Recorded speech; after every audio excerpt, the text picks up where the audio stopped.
Shout out to LTTV.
LTTV, Blunt Talk with LT, back at it with another video. All right, let's get into this one.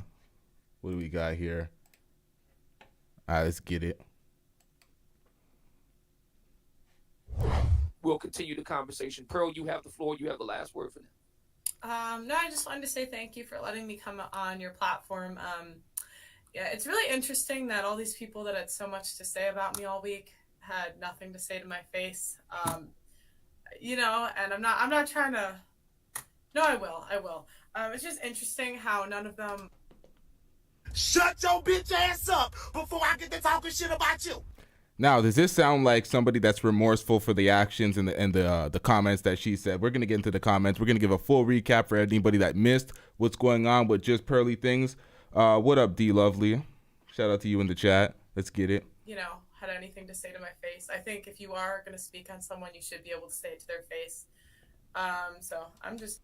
She says, say it to your face. You apologized and orchestrated sit down with Obsidian, and Obsidian is there to defend you, and all these niggas are on the panel to coon and cape for this woman. This is ridiculous. Talking about face to face. You're on the internet, ma'am. Fuck you talking about? As to why they didn't show up. Are you willing to go to a platform to talk to them? What? Another platform. But if they don't feel comfortable talking to you here, are you willing to go to another platform to talk? A ground that they choose. My man, Obsidian says she's going to get the last word and she's going to go. Respect it. Okay. I wish you luck, and, you know. I don't. Wow. I really don't. I don't wish luck to racists. Oh, I'm not racist. Yes, you are. Yes, you are, Nick. Yeah, I am a little bit racist. And the Italians, we do not claim you. Oh, hey, the Italians don't claim you. You're the one dating a black guy. I'm trying to get my Africans in America. My Africans. Oh gosh. Oh boy. They're gonna be in trouble. This sounds similar to the slavery stuff too, because that's literally the founder of, or the guy who made Roots said, I wanted a myth for my people to live by. So they often, but that's what they do, is they embellish. And I'm not trying to say it wasn't horrible. It was. Right. But they want to make it like more horrible. So Stop the cap. It's a total fabrication. that they can control people. But as a man in this space, I got to take full ownership and full accountability. And along with my accountability, this is now my definitive stance. I can no longer support or associate myself with the Just Pearly Things platform. And for those who still wish to continue to support. Now, for a little perspective, y'all, Pearl had the interview up with Nick Fuentes, the the white nationalist, the self-proclaimed racist. She had that out for a week on Rumble. Over a week. She only took the interview down and apologized because of the outrage that because Jason Black covered it. O'Shea Duke Jackson amplified it with his message, and then it got out. And then all of a sudden she was facing all sorts of backlash. He got backlash from his own crowd, his own chat, while he was live covering the work that he did while with Pearl. And he was defending Pearl until the chat pretty much packed him out and he switched side and now he denounced Pearl. Let's get into this. There's a lot here. And we got Jason Black on live cooking Jessica X as well. Voices of women that are down into the space who agree with the particular message that we put up on Jump Street. I want you guys to go check out and follow the following female content creators. All right, I got a list of their names right here. Don't want to forget anybody. Chantel Simone, The Crimson Cure, Danica Marie, Six the Goddess, Melanie King, and of course, Shahrazad Ali. Questions, comments, concerns? Y'all already know what to do. Until next time, YouTube. Peace! I wish you. Now, where was all that love for those black creators prior to all this happening? So he just did this to be petty to Pearl after dismissing her and not working with her anymore. But he did shout out to one of these ladies prior. So Black, and I don't. Wow. I really don't. I don't wish luck to racists. Oh, I'm not racist. Yes, you are. Yes, you are, Nick. Yeah, I am a little bit Yeah, racist. I know. But listen, it's not because I hate people. I love people. It's just race is real. Race is real. Race is a part of us. So, hey. Yo, this nigga's an idiot. How did he get so far? A lot of these people love to have him on the platform because he's like an outspoken racist, but he's an idiot. He's never said anything intelligent. It is what it is. And the Italians, we do not claim you. Oh, hey, the Italians don't claim you. You're the one dating a black guy. The Italians don't claim me. They don't claim you. Oh, no, they claim me. They claim me. I don't think so. They do. Italian guys, yeah. Italians, Tell an we're Italian big, guy we're about big your lovers. affinity for black guys. That'll go over real well. Good one, Nick. Maybe some brajol. There's some Italian No, for but you. I will make my black boyfriend some of that. Ugh, wow. You don't know any better. Hey. Stop that. You're white. What Jason Black is talking about and what I'm dealing with is what Just Pearly Things did say. Now, it's true. She does hire black people. She has given brothers and sisters out there in Black London the opportunity that they probably wouldn't have had. Shout outs to her, right? But just because you do that, it doesn't give you the right to say the things that she said. That's what Jason Black is coming out with. Now, if it's that he's genuine for what he's saying, I don't know what his reasoning for saying it is. And we can make it for like, okay, he's just jealous or he's just grifting or he just wants to be, saying something or whatever. And who do you hire as a black person? You don't spend no money in the community. Nobody knows you. Nobody has seen you. You've shown yourself to white people, but you want to. Okay, all of those are arguments I think that are different from what. Now, you know me, I've been very vocal about not supporting faceless YouTubers. I was the person that said I was calling out Jessica X, but a lot of people supported Jessica X anyway. I'm like, who the fuck is she? She could be anybody. But he actually showed his face. He verified himself, but he doesn't show his face on air. So he verified himself. We don't need to be seeing him all the time. So it's a little different with Jason Black. Let's get into this. I don't know anything about Jason Black. I'm just discovering him through all this. What we're talking about. And I get what Obsidian is saying and his point to everything about Jason Black and his rating against the black manosphere. That would be valid because I've seen Jason Black take shots at the black manosphere, in which largely I know the black manosphere has usually stayed away from Jason Black. Now, I've taken shots at the manosphere in general. I thought I was the first person to say Revenge of the Nerds for these motherfuckers. I was the first person to call that shit out 2 years ago. Actually, I don't know if people... I can't say that's the first person because people could have been saying that. I was new. I just got onto that. I just started recognizing these people as their own individual faction around 2 years ago. So that's when I first seen it and I called it out. I'm like, this is Revenge of the Nerds. These niggas don't get no bitches. And they try to teach people how to get women and talk to women and X, Y, and Z and navigate this stuff. And I'm just like, this is Revenge of the Nerds. What are we doing here? And they clearly allowed Pearl to hijack the space. O'Shea Duke Jackson called her the Woman King. Has more subscribers than all these folks.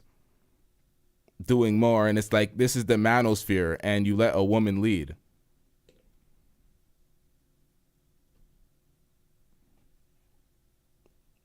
Has not had any criticism of Brothers and Blacks. We've never every day. It sits around and talks about our relationships. Hold on. D Lovely says a lot of white people got far because their parents paid to get them into good schools. And I can't even read this font. I gotta. Where's the next one? This font is too. Oh, that didn't even make it through on the. Wow, that's slime. Oh, dumber than a doorknob. That's what it says. All right, let's get it. And one of the fundamental differences and things that separates Black Americans, especially foundational Black Americans, from every other group of Americans that come here, that slavery stuff. You don't know enough about slavery to refer to it as you just call it stuff.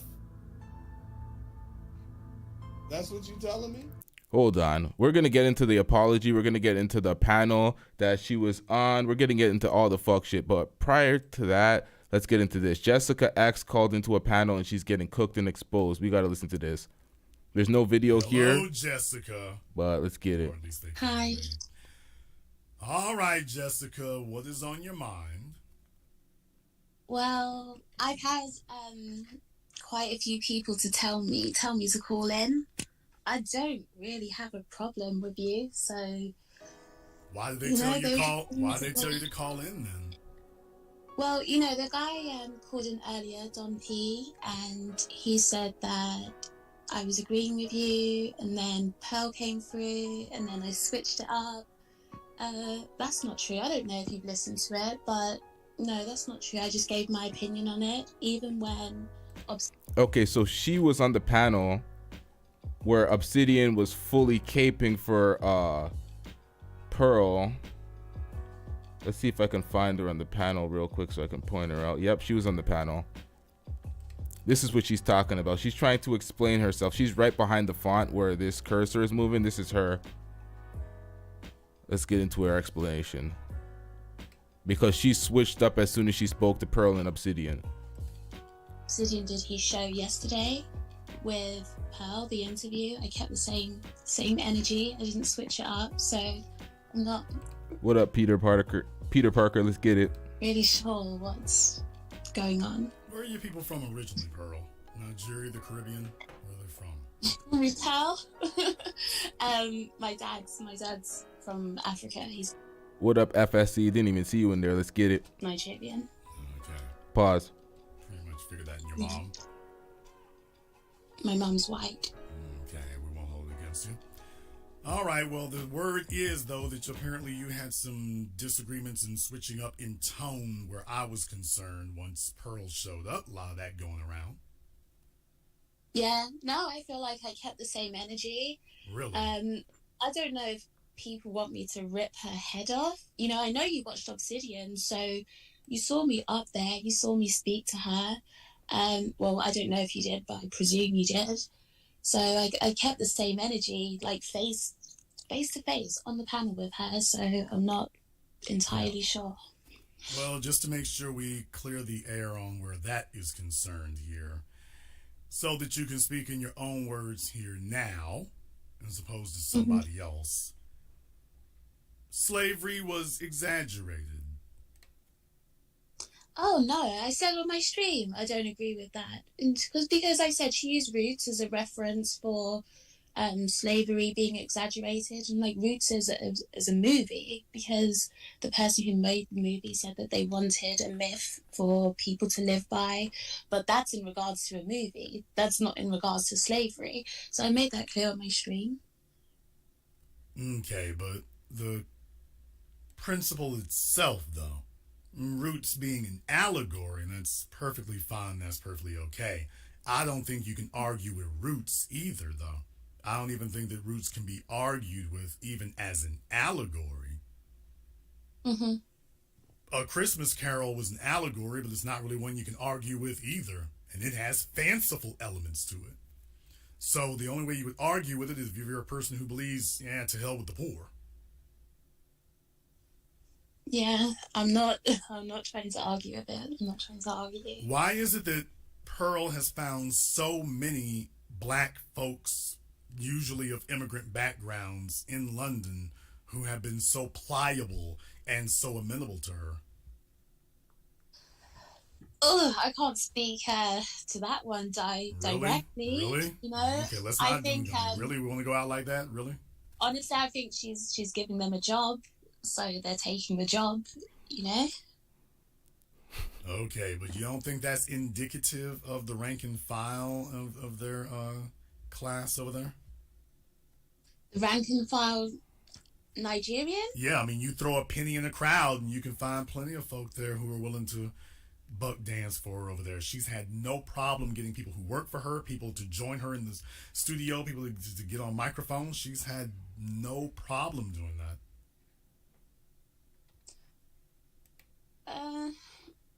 I don't knock them for it because a job is a job, you know. Okay, Jessica, now just to be sure what... here, are you sure you did not refer to me as a race hustler? Do you know what?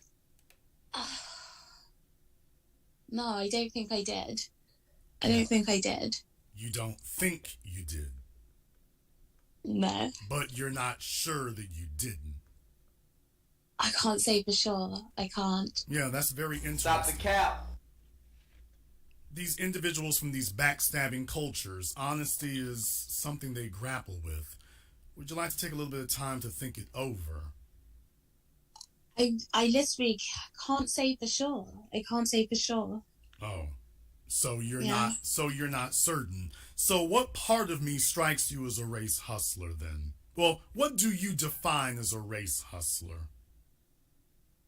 A race hustler would be someone who plays on racial issues in order to progress themselves. Okay, and how do I play on racial issues to progress myself?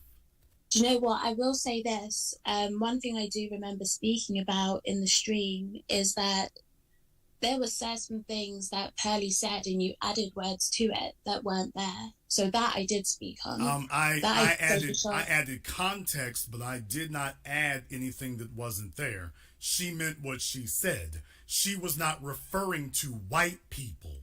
And the fact that it's corroborated that when she talked about being late, Nick Fuentes was the one who said he's Italian and he's late. She was the one who interjected blackness in lateness where even Nick didn't do that. That constitutes a train of thought. So these are a bunch of tropes and stereotypes that run in conjunction with each other. You're trying to sit up here and say that they don't? You start. No, in regards I hear the little pitter patter of tap dancing shoes going on. In regards to the being late, yeah, she specified black people, right? But when she was talking about the immigrants and the hard workers versus non-hard workers, she just said Americans versus the Africans that she works with. Yeah, thank you, but she's referring to Africans. That's but she didn't the say point. That. She was already making it a racial thing. And then okay, it doesn't get much better for Jessica X. She gets cooked even worse, but we're going to get right back into that shortly. She was a part of the compilation of people that were talking out against Pearl, and now all of a sudden she's switching up to defending Pearl. So let's get into this and watch the double talk. More than likely what she's going to do is not join the alt-right. She's going to use that giant platform to basically start competing with, you know, the Vlad TV or Adam 22 or. So your drift is moving.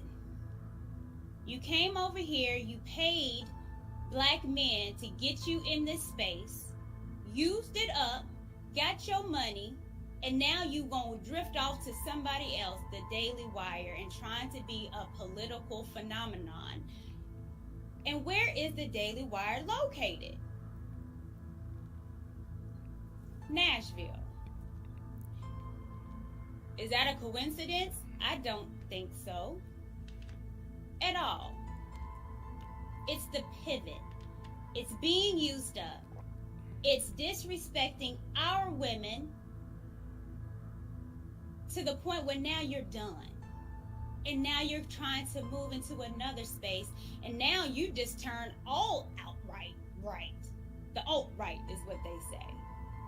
Now, I've said this once, I've said it twice. I said, me personally, I will never discuss any of the issues that my people have with them, because I understand that it gets them off. I understand that the concept of talking about racial disadvantages, the history of slavery, that excites them, okay? They have civil rights museums, like they love to see it, because deep down inside, that's what they really want.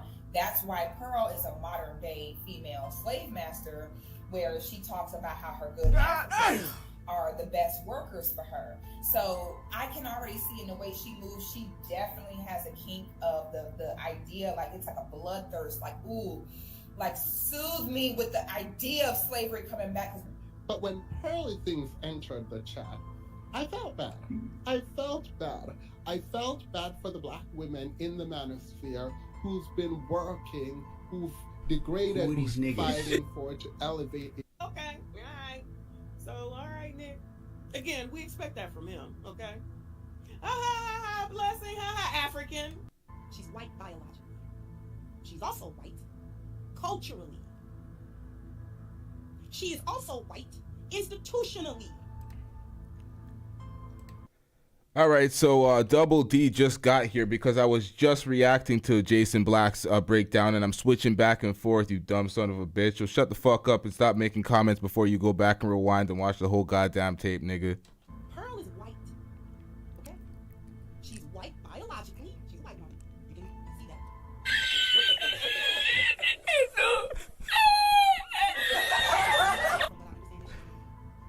She is white culturally. She is also white institutionally. The institution see her as white. We treat her as white. See, I say the words white and black for ease of language, but don't get it ever misunderstood that I don't know that white and black are statuses. It's about just Pearly things and recent comments on slavery. Everyone is talking about it. Everyone has something to say, and I thought I'd come here and give my piece. First things first. I'm going to be real. Pearly had no business talking about slavery. That was her number one mistake. She has no business talking about slavery, its impact, how black people should feel about it, whether it's right or wrong. I, even myself, as somebody who is from the UK, I feel even my position, really, to speak about slavery and the impact it has is actually quite limited. They get you guys a motherfucker. All right, so that was Jessica X talking on one platform, and we're gonna get back to Jessica X on Jason Black's platform getting that cooked. Was disconnected from everything else she said later? That sounds irrational. That's a person really trying to reach to disconnect it because they're trying to minimize her racial attitude.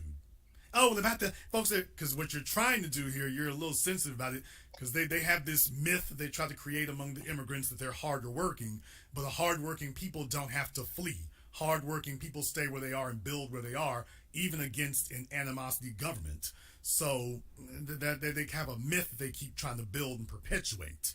But no, ma'am, she meant what she said, and that's why when it came back to that later, it was racialized. Nick Fuentes literally sat there and said, oh, well, they're certainly harder working than black Americans are. Now, if she didn't mean it that way, if she wasn't referring to black people, why didn't she push back or clarify on that when he said that? No, and after he said that, they both started giggling with each other. Okay, but I asked a different question. I asked if she wasn't referring to black people the first time, why didn't she push back against him when he specifically cited, oh, well, these black folk are harder working than those black folk? Why didn't she sit there and say, oh, no, that's not right? Because she didn't disagree. She didn't push back on anything he said. Thank you. She didn't. And at no time did they refer to white Americans. Now, I can show you where they specifically referred to black Americans. Not one place can you show me where they referred to white Americans in a negative. No, that's true. Okay, so when you sit up here and try to do this dishonesty of saying that, oh, well, you know, she didn't say erase the first time, that's you trying to cover for white mommy. No, I'm just reacting as I go, right? So I'm listening to the clip, I'm reacting as I go.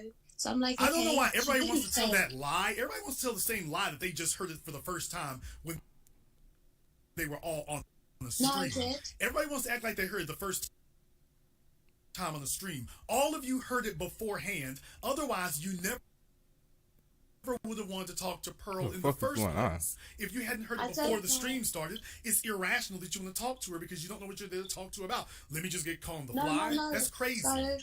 So I did a stream on it, right? Then I joined Obsidian's live interview. So those were two separate things. What they're talking about is the stream that I did reviewing it. When I did that stream, I'm just reviewing it as I go.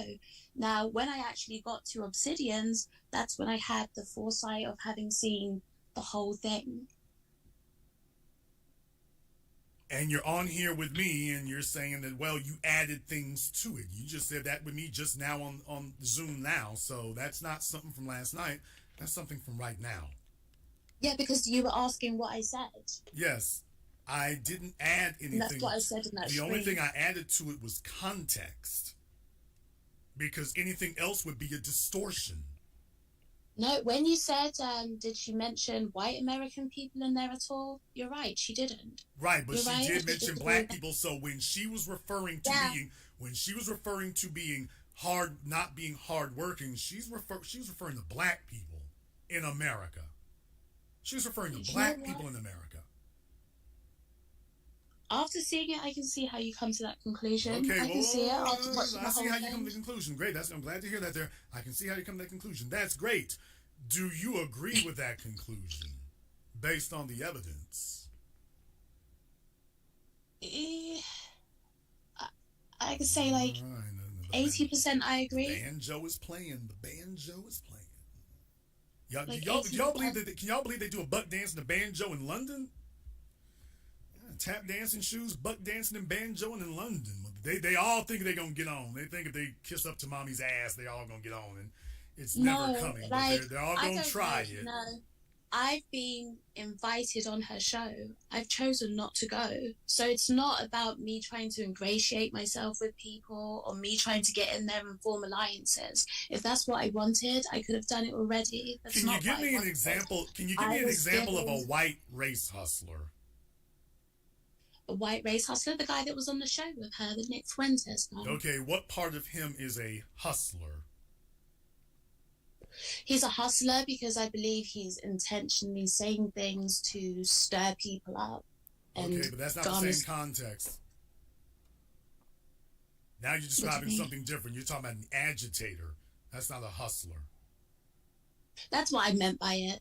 That's what I meant by it. That's not the same. Okay, that's not the same thing. So when you're referring to black people, you're calling black people race hustlers. But obviously, what you're trying to say is there is no white counterpart to race hustling. That's something that only a black person can be. No. I'd say it's the same thing. That's why I asked. Okay, but I'm not. That wasn't what you described with me. You didn't say agitator. You said someone who does it for their own gain. Yeah, so to gain, like with Nick Fuentes, I believe what he's doing is to gain clout and popularity. Okay, when you said that I was a race hustler, what am I trying to gain?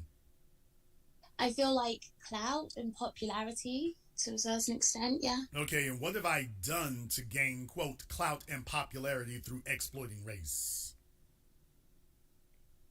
Like when I was listening to the stream, right, where you were saying things about Pearly, it seemed that way at the time, and that's why I said it. I didn't say anything to gain something for myself. I specifically referenced her words. And you're saying that was somehow gaining something for me? Repeating her words and giving it context is race hustling? But it's the context, right? Because she never said Black Americans at that time, but you said she's saying that immigrants are harder working than Black Americans when she said Americans. So the context that you added is where it becomes specific. Right, but that's not race hustling, man. We're definitely going to have that discussion about immigrants working harder than Americans, and we're gonna speak about that because that conversation is ridiculous. That's literally not the definition of race hustling. That's literally not the definition. I'm not gaining anything. You can call it agitating. That's the word that you wanted to use. Whatever, adjective that you want to put there. Okay, but I don't think it's agitating either, because I'm not trying to stir up a specific race of people to have bad feelings towards another race of people.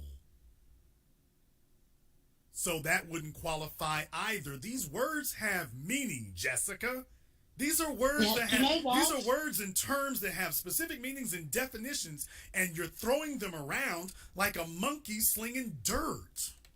I'll say this, where I can take accountability on it. I haven't watched enough of your stuff to form a solid opinion, and so it was wrong of me to put that out there. Stop it. Get some help. All right, so you're gonna call him a race baiter, something of that sort, and you don't watch his content or know anything about him to make those claims. That's ridiculous. That's like if I levied those claims against him, watching 1 or 2 videos at best. That would be ridiculous. You kind of got a rep though, don't you, Jessica? As in, you kind of got a rep for soft shoeing sometimes. What do you mean by soft shoeing? I'm sorry. You got a rep for soft shoeing and kind of butt dancing sometimes. You got a rep for that. No, I don't think so. I think most of the time I'll stand on my square, but I'm being genuine and saying that I don't feel like I watched you enough to be able to form a solid opinion. And that's even why when I got up here, I was hesitant to come up because I realized that. So I was hesitant to come up. Here's the lesson. I know some of y'all, when white women show up, your heart starts fluttering and you start getting, Twitter pated, and it's just like, oh, white mommy, you start sweating and getting flustered and you start flushing your skin. And I understand that's kind of hard to resist that. But if you don't recognize a hardcore white supremacist when you're in their presence and you don't respond emotionally, reflexively, accordingly, your life is in danger. You're the kind of chick who would go dancing off with some dude from Alabama who's visiting London and they never see you again because you're predisposed to be susceptible to that. Meanwhile, the black men who are simply reporting the news and saying that 2 + 2 = 4, you calling them race hustlers, which you know full well you're only meaning that in context of black people. You don't mean that in white people's context. You only mean that as a negative or pejorative towards black people, specifically black men. And that attitude is dangerous. No, because like I said, I know you haven't watched the stream, but I called out Nick Fuentes for what he did. It's not Nick. It's not Nick. This is the issue. I keep saying that you haven't heard me sit up here and say anything about you versus Nick. I'm sticking on the square. I've already said who the issue is. No, man, it's you and white mommy. That's the issue. You and white mommy. Her whiteness doesn't mean anything to me. It was enough. It was enough for you to start deciding to call folks race hustler. You and Obsidian kind of had that in common. No, that wasn't about her. Okay. That's more. It was about her because you wanted to try to minimize her racism. And what you did, it wasn't even fact. Once again, why do we care about this fake mixed chick's opinion? We don't even know that she's a real person. She's just a faceless profile with a voice changer. Actually accurate. All I did was provide context because that is a trope. When she said that, those are white supremacist. This is something I want you to remember here, Jessica. These might be new to you all over there. These are white supremacist code words.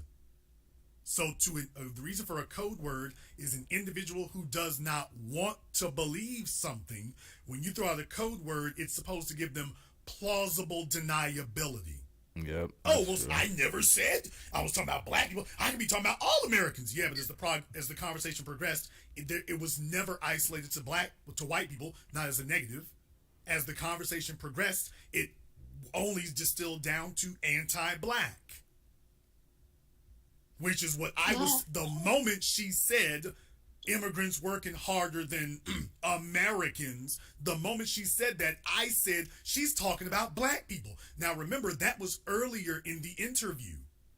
The rest of that comes after she said that. So she started with immigrants work harder. And I said, hey, she's talking about black people. Well, if I was wrong in that assumption, then why is it that as the interview progressed, it narrowed down the focus to targeting and demeaning black Americans? If my first assumption was wrong, then how was I able to accurately call where it went? No, and that's why as I watched the stream, I realized what was going on. And by the time that I came into Obsidian's interview, I had like a lot more to kind of form my opinion on and my stance on Obsidian's. Is Pearl a white supremacist? A white supremacist? I don't know if I'd say that. Yeah, there you go. Yeah, you got your tap shoes on. She literally sat up there and said the black folk are lazy. She literally sat up there and said that slavery was exaggerated. She literally sat there and said that black immigrants in the UK, that all of you, people like you, are always late, which is a euphemism for lazy. Yeah, y'all, white mommy, she's like, Jason, she tried to act before as if she was being mischaracterized. As soon as I said, hey, is white mommy a white supremacist? I don't know about that. No, I say she's ignorant. A white supremacist? I don't know. Yeah, I don't know about which part of what she said and did is not white supremacist? She tries to play the oblivious, ignorant card. Oh, I didn't know what I was doing, but you kept that interview on Rumble for a week thinking nobody would see the shit, and then took it down when you got cooked. Because in my mind, white supremacists believe that they're superior. They want some sort of harm towards black people. Okay, is keeping you in a position of subjugation harm? Subjugation how? Ma'am, keeping you economically deprived, keeping you economically and socially oppressed, keeping you in a police state where your rights can be deprived at any time, is that harming you?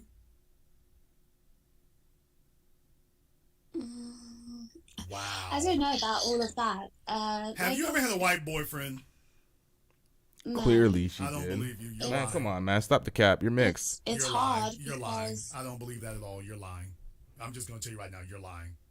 No, there's a white dude. There's a white dude who done gripped them butt cheeks over there by the Tower Bridge. There's a white dude over there who done gripped. She's lying, but why is she ashamed of it? Why is she ashamed when she's lying? Her mom's white. She's mixed.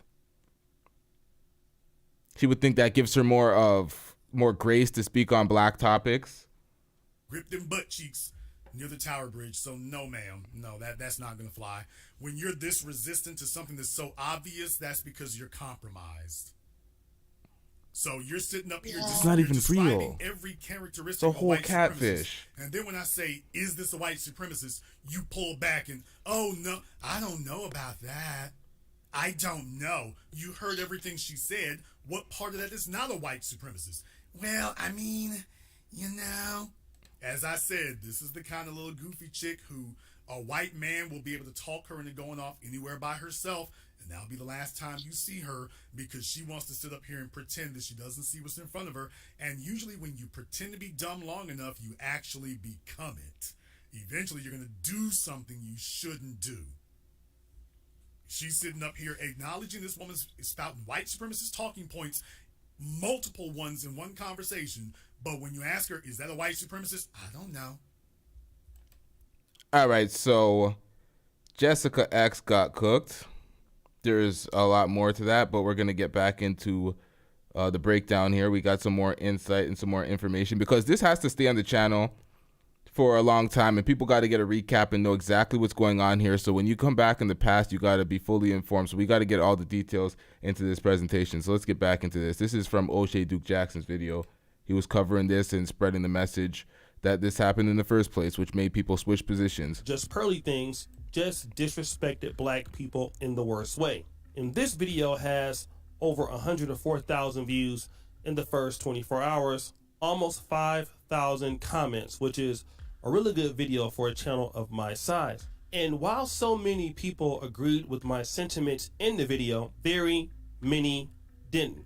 But before I get into the monologue of what I want to discuss today, or kind of more of the centerpiece of the discussion, I want to play the two clips in particular back to back so that you'll see why I am doing what I'm doing. And I'll just use those two clips and then I'll come back. The argument was the Holocaust was not special and all countries have done that. Yeah, and exactly. so you're saying, why is the Holocaust special? Yeah, basically. Oh. What do you mean basically? He's got no place in here. Get rid of him. Okay. Well, yeah, I mean, because of course, you know, we're getting into the details of it, but yeah, that's the gist. Yeah, I mean, but you kind of deny it happened. Yeah, I deny some of the parts of it. You deny parts of it don't seem realistic to you. You Right. think they were embellished upon. I think they're embellished, yeah. This is the type of idiot people, they clamor to platform. Adam 22's running to get this guy on the show. She's running to get this guy on the show, but they're putting it on Rumble because this nigga's canceled. This guy is not only racist to black folk, this is grossly anti-Semitic. Like this, when something happened not even a lifetime ago and there's still folks that were from around that period in time and the families, and you try to deny this shit, this nigga needs to 1,000 lashes and donations to the ADL, nigga. You need to get that Kyrie treatment. This nigga needs to be suspended from all airways indefinitely. 50,000 to the ADL, 10,000 lashes from Dr. Umar Johnson. This nigga dusty as shit. Why is he even here?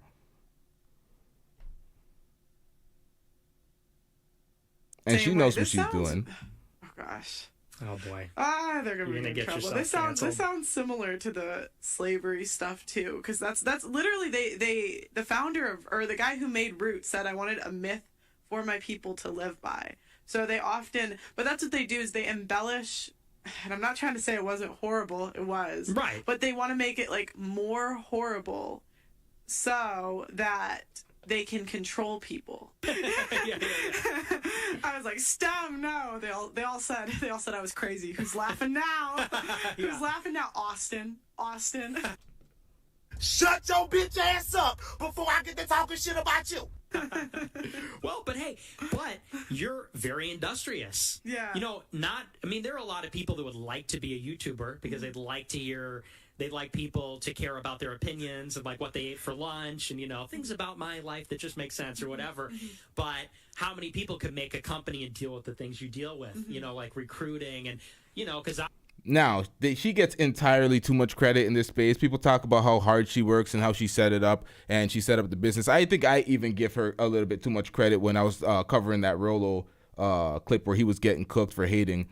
It's like she is somebody that set up the infrastructure and all this shit, but her parents paid for all this shit. She's a 26, 27-year-old girl. This guy doesn't get enough smoke for being a young, dumb idiot, getting on all these platforms and spreading rhetoric. He's about Sneeko's age. Sneeko gets cooked 24/7 for saying the dumb shit that he says at such a young age with such little lived experience. But this dumbass nigga gets on all the platforms and says just as stupid things or even dumber things. Not even much dumber things than Sneeko. All right, but let's get back into the point.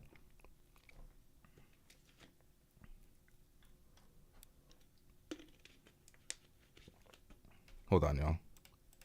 Let's pull this back a little bit. Let's reset this a little bit. Let's get it. Like what they ate for lunch and, you know, things about my life that just make sense or whatever. But how many people could make a company and deal with the things you deal with, you know, like recruiting. Her parents funded all of this shit. She poached the recruiters from Fresh and Fit, those niggas that go by the name Authentic Alphas. Those niggas that were recruiting all the women for Fresh and Fit. She just got that guy. She got her parents to pay for all the infrastructure, move her to London. She got a handout that nobody really got in this game. Everybody's building from ground up. So when we compare her to people, and then she got the almighty push from the YouTube algorithm, because the YouTube algorithm favors certain creators. And if somebody that's why I'm so happy people like Jason Black, and I don't know if O'Shea spoke about this, but Jason Black, who has much more subscribers than me, spoke about this, because when somebody has subscriber count of mine, it sounds like you're bitching, it sounds like you're jealous, it sounds like you're angry and dusty, but you know these things. You know how YouTube works. My last upload has a 20% plus click-through rate, and it stopped getting shot out to the public. That type of click-through rate makes for viral videos. You see what's going on in the platform. But it is what it is. Let's get back into this. And, you know, because I mean, not on the same scale as you, but I do things, and it's tough. You know, it's a business. It's fun in front of the camera, but behind the scenes, it's a business. And that is a German attribute, to be industrious. I'm Italian. The only times I'm on time for things is when I, get the time wrong, when I think I'm supposed to be there way earlier than I'm actually supposed to be there. Because I thought I was supposed to be here at 3. Oh, really? That's why I texted you. I texted you, I'm on my way, because I thought I was already 10 minutes late when I was leaving. Yeah, well, it's okay. Blessing was more late African. Well, he's black. Yeah. So the person that she is talking. Zex M said, y'all so ready to jump on somebody? Listen, nigga, I didn't co-sign these motherfuckers to begin with. I did a 1-2 reactions from Pearl when she had some viral content, when she was already over 1 million subscribers. This wasn't me propping her up. This was me coming in like a vulture. I'm leaving here with something. You know what I mean? I'm from around the way. I'm leaving with something. I'm coming for some of them views. 1-2 of them, but nigga, I ain't propped that shit up. I'm not part of the manosphere. I come from hip hop. I don't give a fuck about none of this shit. But when you come into these spaces and you're saying racist comments, and you're acting like it's cool, then you're acting oblivious to it, and then you do some shit like this on a panel. Where are we at? 1509? Hold on, let me timestamp this. You do some shit like this on a panel. We'll continue the conversation. Pearl, you have the floor. You have the last word for that. No, I just wanted to say thank you for letting me come on your platform. Yeah, it's really interesting that all these people that had so much to say about me all week had nothing to say to my face. You know, and I'm not trying to. No, I will. That's not somebody that's remorseful. That's not somebody that's apologetic for their disrespecting a community. Oh, we got to come on Obsidian's platform at some unnamed time randomly to come debate you while you're protected by Obsidian and a group of random niggas and these niggas that recruit. I don't know if y'all can see it on the screen because I'm in the way. But come on, man, this shit's ridiculous. That's not somebody remorseful for their actions. That's somebody that's in the lane doing what the fuck they want to do, disrespecting people while employing said community. The thing about Pearl is we don't really care about Pearl because Pearl is not an Adam 22, Vlad TV. They're not they are not a neighbor or a guest in the House of Hip Hop or something like that. She has no cultural impact, no relevance. She has a large platform with 1 million subscribers, but a lot of people have 1 million subscriber platforms and they're absolutely no-name brands with no cultural relevance or impact. So we don't give a fuck about Pearl like that. So when people say, oh, y'all ready to jump on something, this is not Adam 22. This is not a Vlad situation. This is the manosphere's problem. The manosphere thought it was right to prop up a woman, a white woman at that, and now they're dealing with the problems. They got to live with it. So a lot of people are mad at her success, but I'm just calling out the fuckery. She's coming out making racist comments and acting like she's oblivious to it. And it was just a mistake. She's sitting with a white supremacist. Like, stop the goddamn cap. Let's get back into this. Where we at? This nigga too. This nigga's in her studio. We're going to get into his defending her instead of letting her defend herself and apologize. But because he set up his business, his YouTube in her studio, he's heavily reliant on her studio, which is in her house, as a platform for him to continue to prosper. So he jumped through on the Cape and did this bullshit. But we're going to get into this as soon as we get a little recap because it's going to be a very long clip, a very long live. We're going to chop this into many clips. Make sure you subscribe to the channel. If you want shorter breakdowns, you'll see this a little later. So let's get into this. We got to get some full history around this. We're going to be here all night, nigga. We'll be here all night.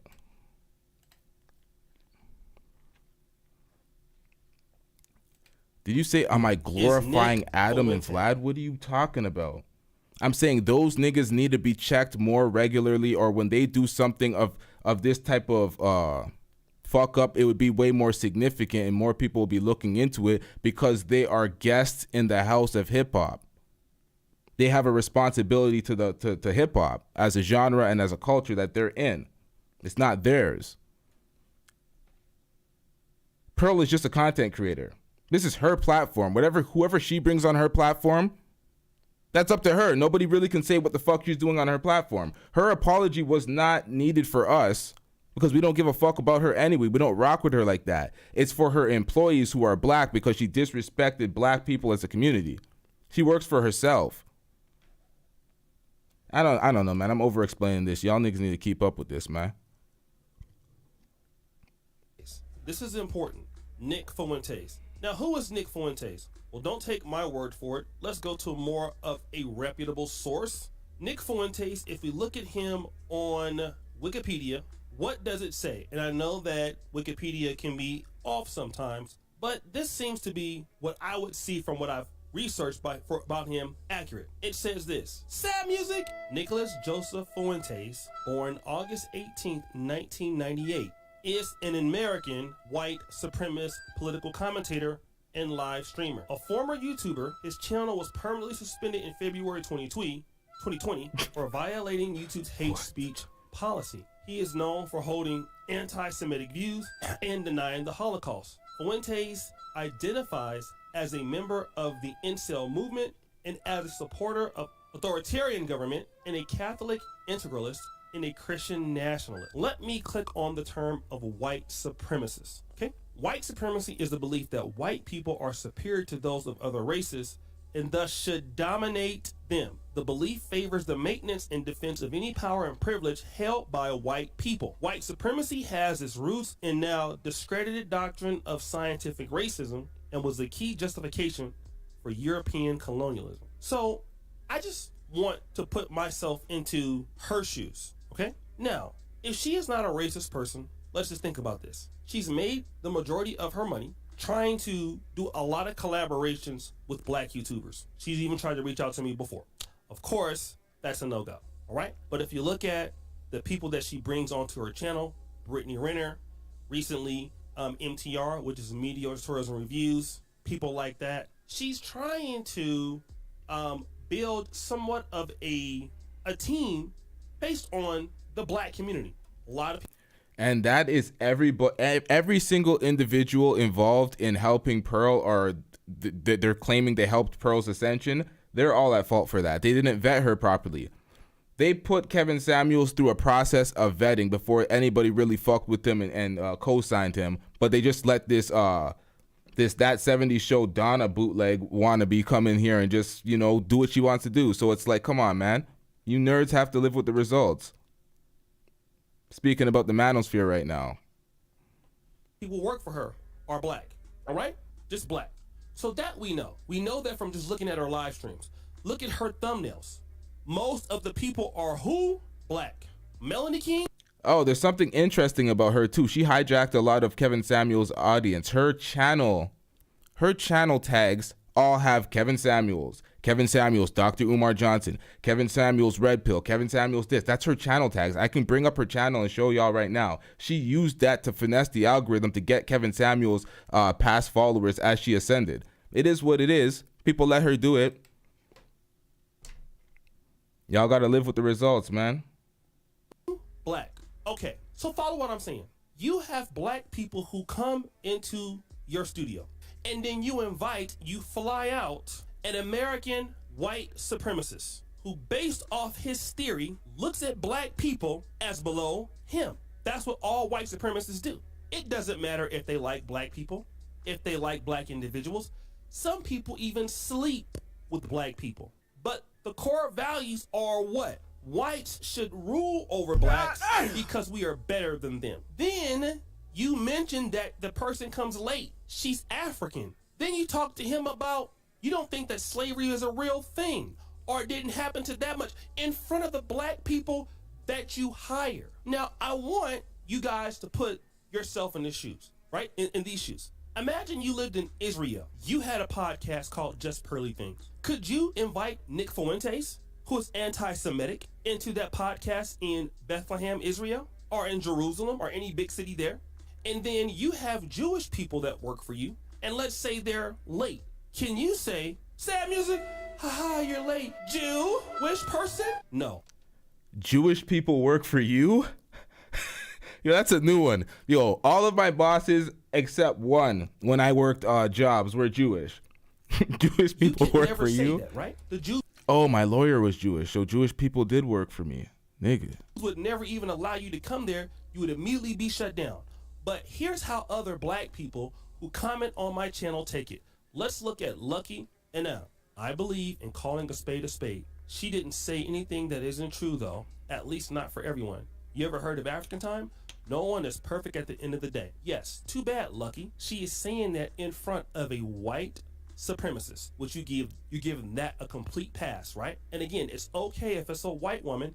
That's why nobody who thinks like Lucky Enam will ever have anything. Nobody will ever respect anybody who thinks like him, okay? No Jewish person thinks like this and successful. No Asian person thinks like this and successful. The blacks think like that and have nothing based on that. It's okay in calling a spade, even if it's in front of a white supremacist who feel that your black employees are genetically less than he is. Let's look at somebody else. Christopher Walker on my video commented, maybe I'm a part of the minority, but I don't really see what she did wrong exactly. I am a black person who is most definitely pro-black, but I don't see the extreme nature of the situation, especially within the context. With the context, this is where he's really messed up. How can you be a pro-black person and you're okay with a white person who has hired black people having a conversation with a white supremacist and you call yourself pro-black? Get him out of here! He's got no place in here! Get rid of him! Okay. This is how sick some brothers are. I'm telling you, you expect some brothers like this, and no disrespect to the brother, but this is why black men don't have anything. Brother Walker, he's not a pro-black. You cannot be pro-anything. Being okay with a white supremacist, making a joke about blacks, I don't care if it's true or not. No other group who is pro their people will ever accept that. But that's what's wrong with woke pro-blacks. Phony, lukewarm pro-blacks. You can never be like this and because you're pro-black. You're pro-buffoon and that thinking, but you're definitely not pro-black. Let's continue. The first accusation was a big stream and a reach, but the second accusation was a huge reach too. Okay, so the first accusation was a reach. You're talking about Jason Black's video about, Africans being late. And the second accusation was a huge reach too, right? The second accusation was brought up because the stigma of black people being late is a stereotype we all participated in. She didn't say the guy's name because he's black. She said the guy's name because he was late and is late most of the time. She said African, then she laughed after the guy said he's black. Dima, stop the show. Dima, go back once the guy said, oh, he's late because he's black. And look at how she laughed after that. Well, it's okay. Blessing was more late African. Well, he's black. Yeah. Now, this is why it's fucked up, because you're making black jokes with a racist man who is clearly racist towards black folks. I don't grin teeth with everybody. You can't be grinning teeth with everybody. You bring someone like that in, you got to be debating them, or else it's like you have people that are beholden to your platform. King Richez ain't leaving because King Richez is just like Flacco at No Jumper. If he leaves, his bag is all the way fucked up. So he had to cape for her, and it's pathetic to see the slaves.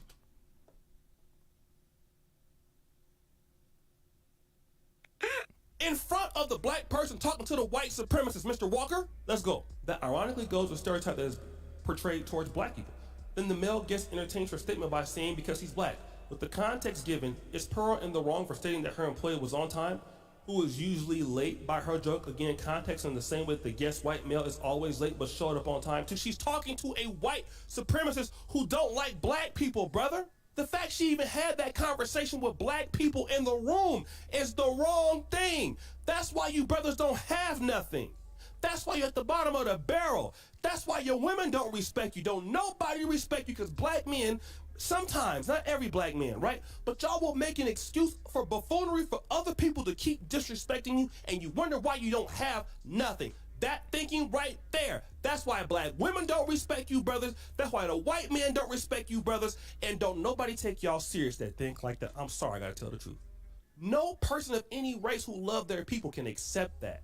That's why immigrants have things and we don't have nothing in the black community, because of brother who think like that. But a white person, if you did that, they gonna slap you or they gonna try to get rid of you. Jews gonna persecute you if you talk about them. Asians gonna go to the Spotify and get your albums released. If you Oh, yeah, they did that to YG. I almost forgot about that. They tried to stop this nigga's music. Even talk about Chinese people, Asian people, gays, the same thing, but the black person makes excuses for why other folks disrespect your people. That's why you don't have nothing as blacks. Let's talk about this. Yo, if she was a black woman, she would have got cooked like every other black woman in these comps. How many comps y'all see what these black women going outside? Black woman gets rejected. All these, like, come on, man. But she gets all the passes in the world.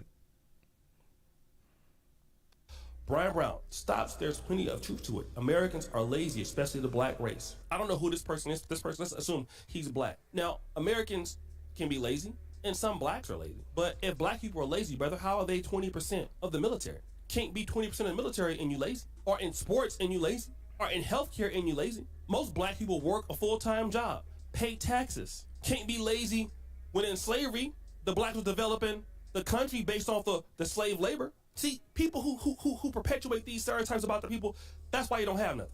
Stop letting other groups disrespect the black community.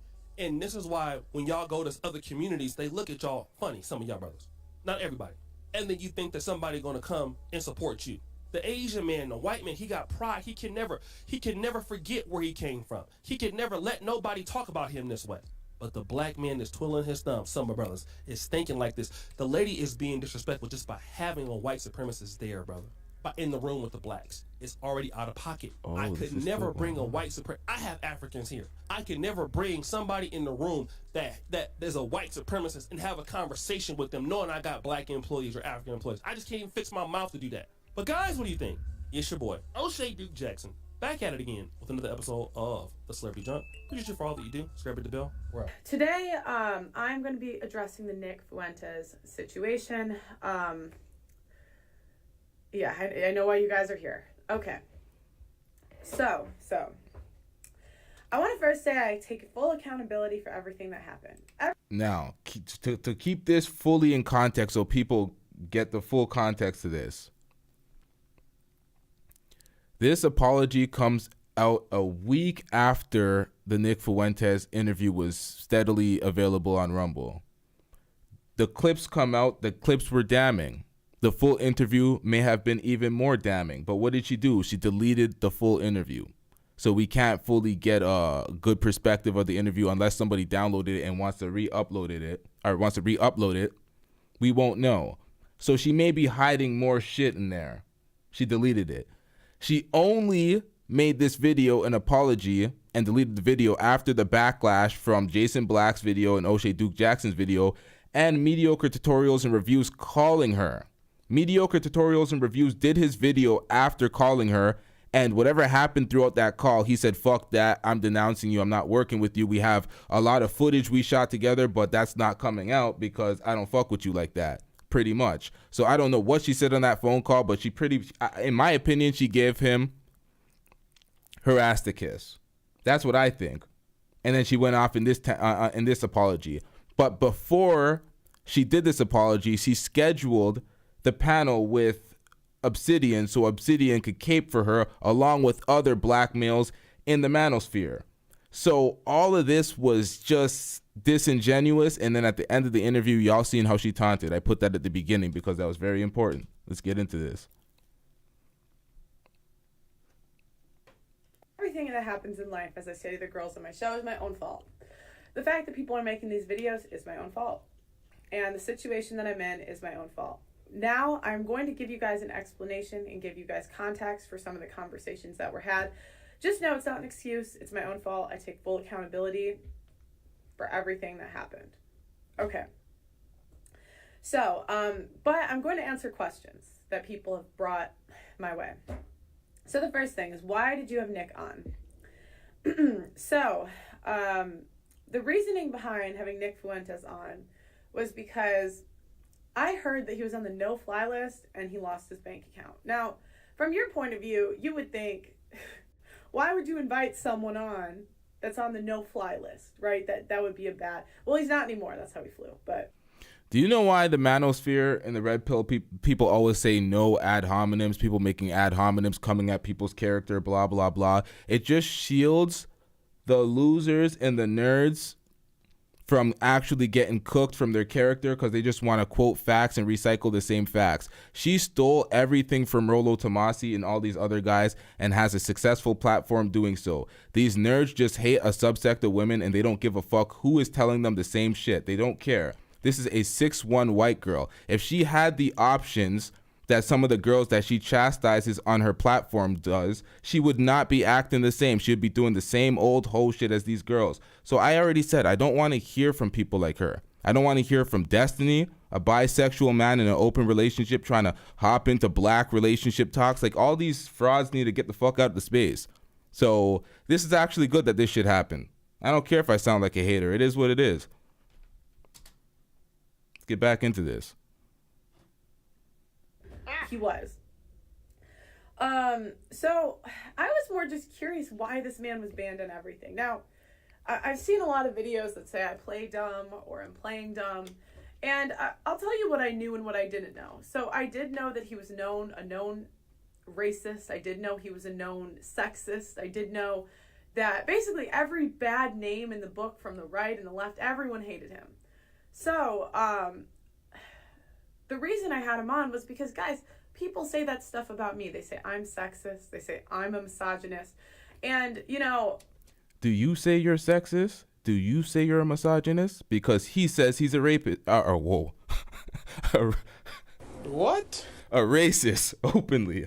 I really just like to give people the benefit of the doubt when I interview them. I don't go into interviews trying to interrogate someone. I just more try to listen and see where they're coming from. In hindsight, that wasn't smart. And in hindsight, I should have had someone, you know, maybe Sarah Garvey, maybe another content creator that could have pushed back more and really was more educated on the topics that he was talking about than I was. Because I certainly was not an expert in any of the stuff that he was talking about. I did remove the interview. I, again, did not think through a lot of the repercussions of posting that, so I just removed it. We don't care. Let me tell you, we don't care. It's like YouTube. If you get a guideline strike on a video and you want to challenge it and be like, whoa, it followed the rules, X, Y, and Z, there's nothing that foul here. If you delete the video, you can't challenge it and they can't review it to tell you, hey, this is actually good. So hiding the footage is the worst thing you can do. She shouldn't have deleted it.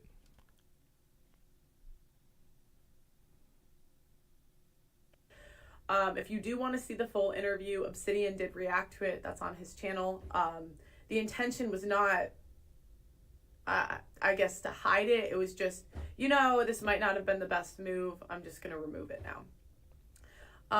So again, racism has no place in society, and I do take account. Now we don't know how bad it actually was. Only from the clips. And clips remove context too. Ability for bringing him on. Hindsight's always 20/20. I wrote down some of the complaints that people had. So if I look this way, it's just because I made bullet points of everyone's concerns and I'm just addressing them. Okay. My Africans, that part. So in the heat of the conversation, I made some remarks to my producer Blessing. Now Blessing is a godsend. Okay, Blessing has made the production quality literally phenomenal. He's so talented.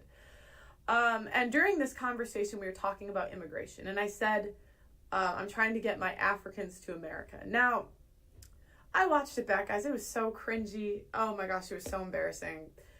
I meant my African employees. I just said Africans. The reason is because, like, why wouldn't you just say my employees or whatever to America? The African passport system is just more difficult than the UK one. I didn't know, like, Blessing had to go to the embassy or something to apply to go to America with me next month. We're going to go do some work there. And, and so I've just found that the immigration process is a bit more difficult. So that's why I referred to them, because my African employees, I needed more help with. And, you know, I was saying in the interview that I wanted more open border policies because I wanted them to come. Again, you know, I really respect the African culture. I had no ill will or malice towards any of that. But it sounded absolutely awful. It was so cringy watching back. You know, so it was stupid. It was stupid. Okay. Now let's talk about My Africans was the other one. And then, the joke about Blessing being late. So one thing that they cut out from that clip was that Nick Fuentes did say after, I'm just giving you a hard time. I'm just kidding. Okay. Now, even so, it was still in poor taste. And what I didn't think about at the time was, sorry, for those that didn't see it, basically Nick Fuentes was talking about he's always late. And I said, you were on time today. Oh, Blessing was the one that's late. And it's sort of an inside joke here at Just Pearly Things. Like, Blessing is just, he's phenomenal, but he's a late guy. And every time he comes in, he says African time. Now, Pearl me. So when I was referring to him during this joke, I was like, African.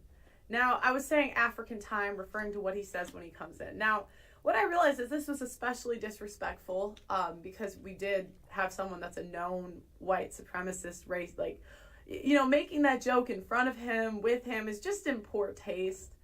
And I did apologize to him for it. I really had no malice or ill will. But, you know, stupid. It was just stupid, okay? The next thing is, I've gotten a lot of criticism for,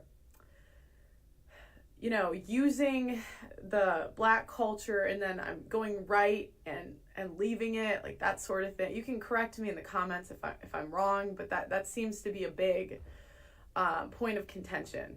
My intention was never to be, you know, quote unquote leader in the Black manosphere or the manosphere in general. I really have always just looked at the men as the leader. I mean, they're the thought leaders. Let's just be honest. And me, I try to support them in any way I can. You know, I bring them on my show, but saying I'm a leader in the space, you know, I feel like women follow, men lead. So I really think, yeah, that's just my opinion. Now, the other thing was the demographic of the women on my show. Guys, I haven't done recruiting in months. So when I started, I never expected it to blow up this fast. I never in my life thought I'd have 1 million subscribers in a year. I wrote my goals for the year before and it was 100,000. I thought I'd maybe get 100K by the end of the year. Okay, that's what I thought. Now, everything blew up so fast, and I haven't done recruiting since maybe July.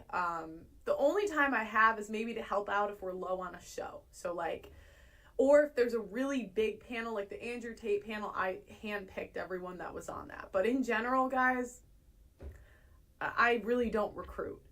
I think one reason that there have been so many Black people on the show is because the recruiter that I picked was Nigerian. And he just had the type of job that he could recruit while he went on the job. And he knew a lot of people. He was already in the podcast space. So he was just a good recruiter. So it makes sense that he knows more Nigerian women. Yeah. Okay. But again, yeah.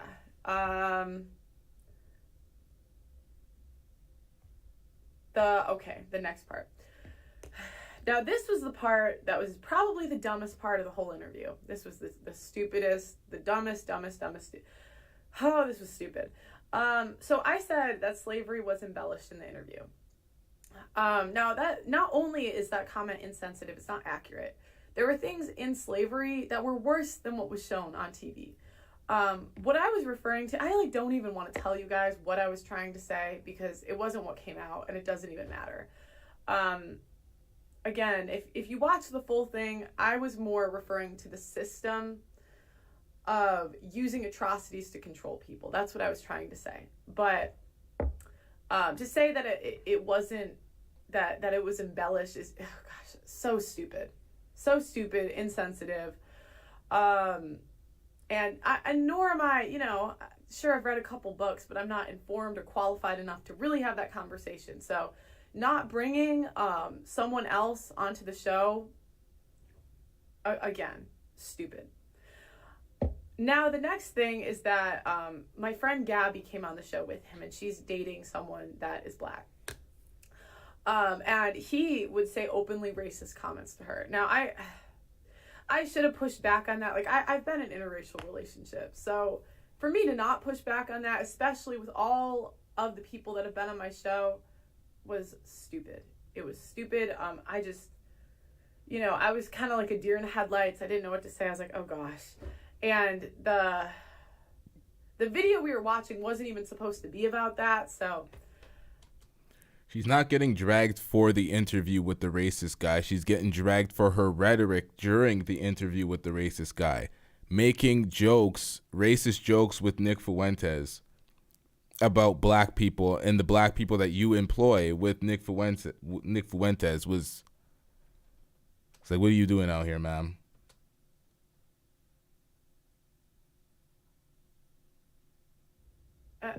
I really don't have an excuse. It was just stupid. And again, I take full accountability for this stuff. And, if I had to do it over again, I would do it differently. But I can only move forward. So, sorry,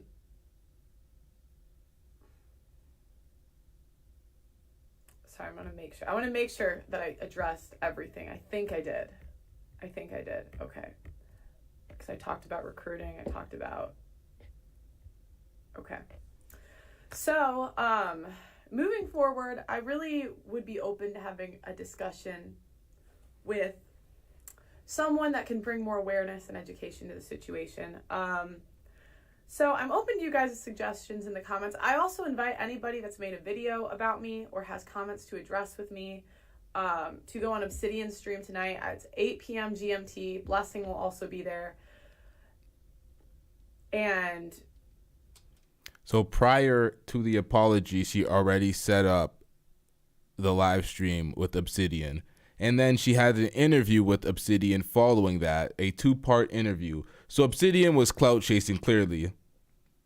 Obsidian seen this opportunity, and you know what he said. I'm leaving here with something. You know what I mean? I'm from around the way. I'm leaving with something. He said, fuck being B1. I'm getting some money and I'm caping. That's what he said. And he caped and he did the interview and he's getting the clout off of this. So yeah, because I don't want to run from this stuff.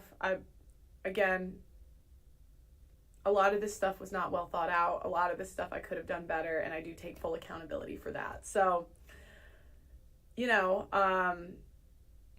on the stream if you got something to say. I also would like to say I really don't have beef with anyone in the space that made videos about me. I understand where they were coming from.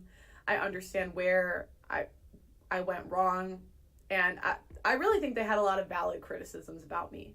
So let me know what you guys think.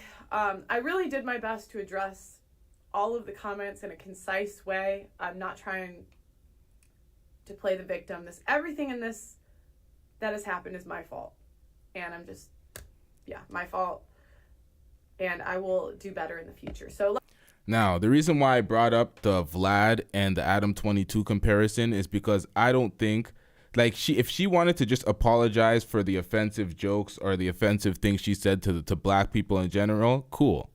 But this apology was more suited for her people that she employs. Her audience ripped her to shit when she did this apology. Most of her audience is white. Her show was continuing on her channel, like nothing stopped. The views aren't being altered at all. They didn't want her to apologize to a woke mob. They were inside the stream with Obsidian caping for her, saying, don't apologize, fuck that shit. And by the end of the stream, 35:56, let me timestamp that. By the end of the stream, she had a backbone because the people told her not to apologize, and she didn't really give a fuck. So she said this once again. The conversation. Pearl, you have the floor. You have the last word for them. No, I just wanted to say thank you for letting me come on your platform. It's really interesting that all these people that had so much to say about me all week had nothing to say to my face. And I'm not trying to. No, I will. It's just interesting how none of them, had anything to say to my face. I think if you are going to speak on someone, you should be able to say it to their face. So I'm just curious as to why they didn't show up. Are you willing to go to a platform to talk to them? Another platform. Like, but if they don't feel comfortable talking to you here, are you willing to go to another platform to talk? A ground that they choose. My man, Obsidian says she's gonna get the last word and she's gonna go. Respect it. I wish you luck, and All right, skip ahead again. Hold on, y'all. I'm not watching all this. All the shit you see here, I'm not watching that all has this. happened is my fault, and I'm just, my fault. It is what it is, man. And I will do better in the future. So let me know in the comments what you guys think. Like the video on your way out, I guess, or don't. You can oh shoot, they don't have a dislike button anymore. But anyways, thank you for watching, guys. I'll see you on Obsidian's channel tonight. Just Pearly things. Obviously, you lot know the YouTube channel. You know Pearl. I work with Pearl personally. I've known her for quite a while now. Yeah, a lot of people have been saying a lot of stuff after she did the interview with Nick. Once again, this is on Pearl's sofa in Pearl's house in Pearl's studio with Pearl's industry standard Shure mics. So his platform has taken a leap since working with Pearl because he has Pearl's studio to his disposal.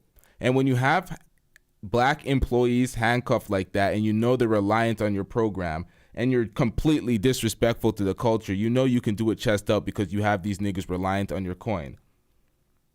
A lot of these niggas will never work with black folk. They always say the opportunity is not there to work with your own kind. Everybody wants to be that nigga. Nobody wants to work under a nigga and feel like a pawn, but they'll work under any white person. And then the black women work together and they come up, and then these niggas is jealous at these black women. Oh, your PhDs, your X, Y, and Z. Nah, they're working together and they're getting it out the mud. But y'all will only be employed by other whites, or you won't work with blacks. You'll stay dusty and broke. So it is what it is, man. As a YouTuber, I don't think you should ever be employed or be beholden to somebody else's infrastructure. You should be completely solo because this is an entrepreneurial endeavor. You should be standing on your own twos. Somebody fucks up, you don't have to be beholden to them. You can say, I'm not fucking with that. That doesn't represent my brand properly. But now you're stuck doing this. So wear your cape, nigga. Wear your cape. Let's get it. Fuentes, obviously very controversial. We're gonna get into it. I'm gonna say my views and opinions about what transpired and what went down. But first of all, we're gonna react to a video by Mediocre Tutorials MTR. Obviously, you've seen that he was in London and he did some work with us, and then he had some choice. Now, there's a reason why I only played a little bit of the MTR video, because he reacts to it in his reaction to the Pearl situation. So I didn't want to double react to it. I only kept the part in where he shouted out the black women content creators, because this nigger cut her out for some reason. He said, fuck that, we're not promoting these black women, and he cut it out. Loyal to Pearl. Let's get it. Words to say about Pearl as well. So we're going to react to it. I'm going to be very honest. I'm just going to tell it how it is, and that's it. Gonna keep it very real, and a lot of you have been waiting for me to say something, so here it is. All right, let's get to the reaction first. All right, let's run it. I wish you luck, and I don't. Wow. I really don't. I don't wish. You seen that part? Yeah, I'm not in his camp at all. I do not agree with anything he has to say. I don't agree with any of his ideologies. Right, I just want to say that from the outset. And even he just said, well, I am kind of racist, and that says it all. Do you get what I'm saying? So that's what I'm gonna say from the start. But let's continue with the. He's talking about Nick Fuentes at that point. I kind of fast forwarded over the part he said his name, but he was talking about Nick Fuentes' ideology he does not agree with, because he kind of dissed him in that video as well. Reaction. Make sure you're hitting the. He also has his girl working for Pearl. How did I gloss over that? Holy, this is a mess. Like button, all of you. Make sure you're hitting the like button and leaving comments and super chats and all that good stuff. Let's go. I'm not gonna beat around the bush for this conversation, and I'm gonna get straight to the point. Pearl, you f***ed up. You knowingly invited a white supremacist and a self-proclaimed racist onto a platform.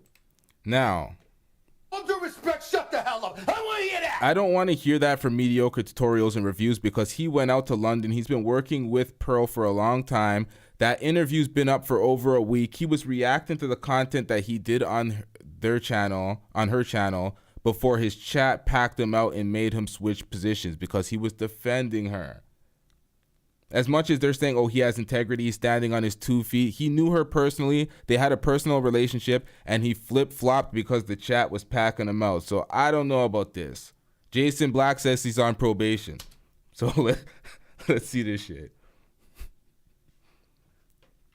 Which is primarily supported by, at least initially, and produced by black people.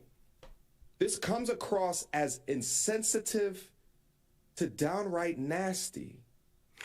I don't know. I don't really agree with that, MTR. I don't agree with that because, I mean, Pearl is not the first person to bring white supremacists or racists onto a show. I just don't agree with. She's probably the first one to add more racist rhetoric to their rhetoric and grin teeth with them. She's probably the first. That and the fact that Pearl has staff who are black, I mean, that, you know, that's beside the point. Do you know what I mean? I just think that she brought on a controversial person. Obviously, that was going to bring around like a conversation. It was going to get views. People are going to want to hear what goes down. I think that, you know, this is not the first show that has brought white supremacists on. Do you get what I'm saying? So, I mean, Oprah's done it. Jerry Springer's done it. A lot of other people with shows have done that thing. So I think you may be exaggerating that particular point a little bit. But anyway. And I want to be clear. It's not just inviting said person to the conversation that's upsetting, because conversations with people who don't agree with each other or don't agree with a particular position, if done in a healthy way, can promote civil discourse. Okay. But your up was to not only not defend the people who help create the content on your platform, but to also push a narrative that is insensitive and damaging to those very same people. Pearl, you know that your staff is mostly hold on, y'all, black people. And I'm talking about from a production perspective as well as a talent perspective. You also know that the majority of your content utilizes black people talking about black relationship issues. You could have had... I'll say this from my own point of view. I've had my channel for many, many years before any of you even knew Just Pearly Things. Before I was working with her, I had a channel and I talked about, you know, racial issues and things. Hold on, y'all. Just Pearly Things channel. You see this right here? This is the Whatever podcast. They have 3.98 million subscribers. The Whatever podcast. It's a white manosphere podcast that is essentially a bootleg Fresh and Fit. They have more than 3 times the subscribers as Fresh and Fit. Fresh and Fit has been trending all over the place. They've been on the Shade Room. They've had some sort of cultural impact. They've had rappers on. They've had all sorts of people on. This Whatever podcast just has viral clips that some people put on their social media here and there. Platforms like those have big numbers, big subscribers, but no real impact. No hating, but that's why they bring the niggas over. They got to get them hot. They got to get them some actual impact where people care.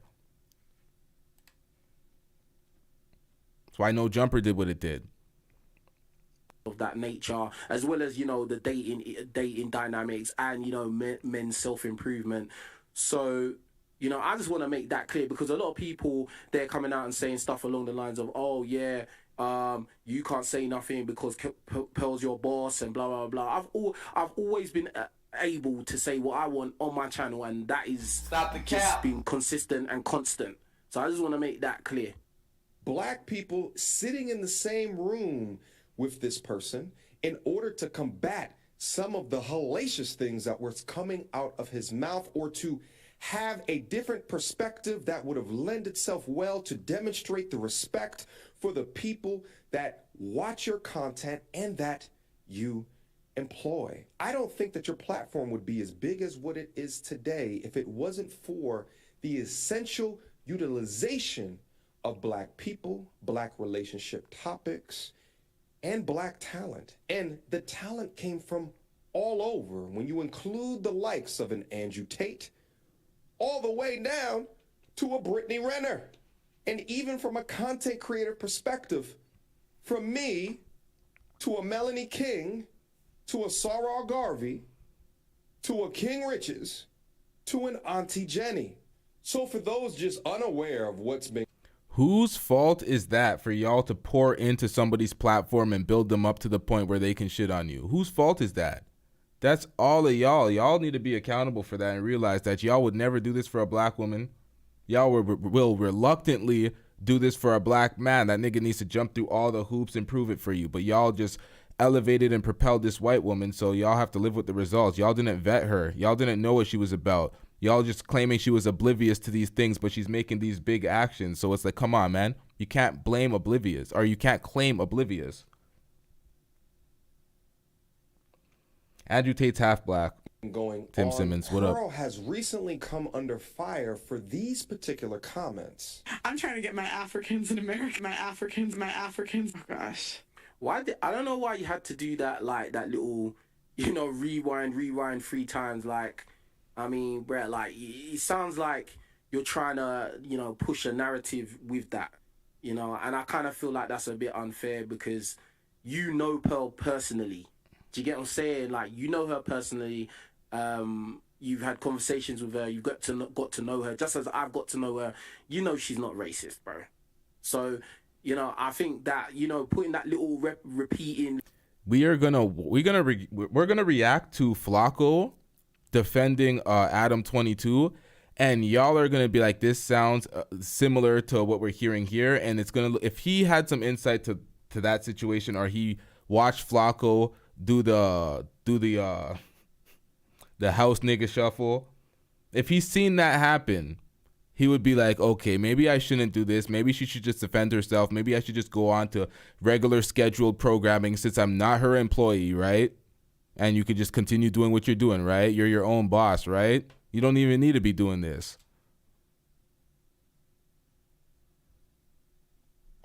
My Africans part.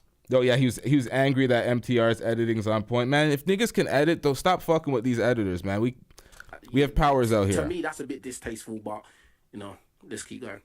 Oh boy. They're gonna be in trouble. This sounds similar to the slavery stuff too, because that's literally the founder of, or the guy who made Roots said, I wanted a myth for my people to live by.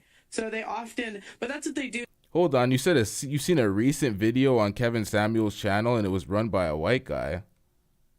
How did that happen?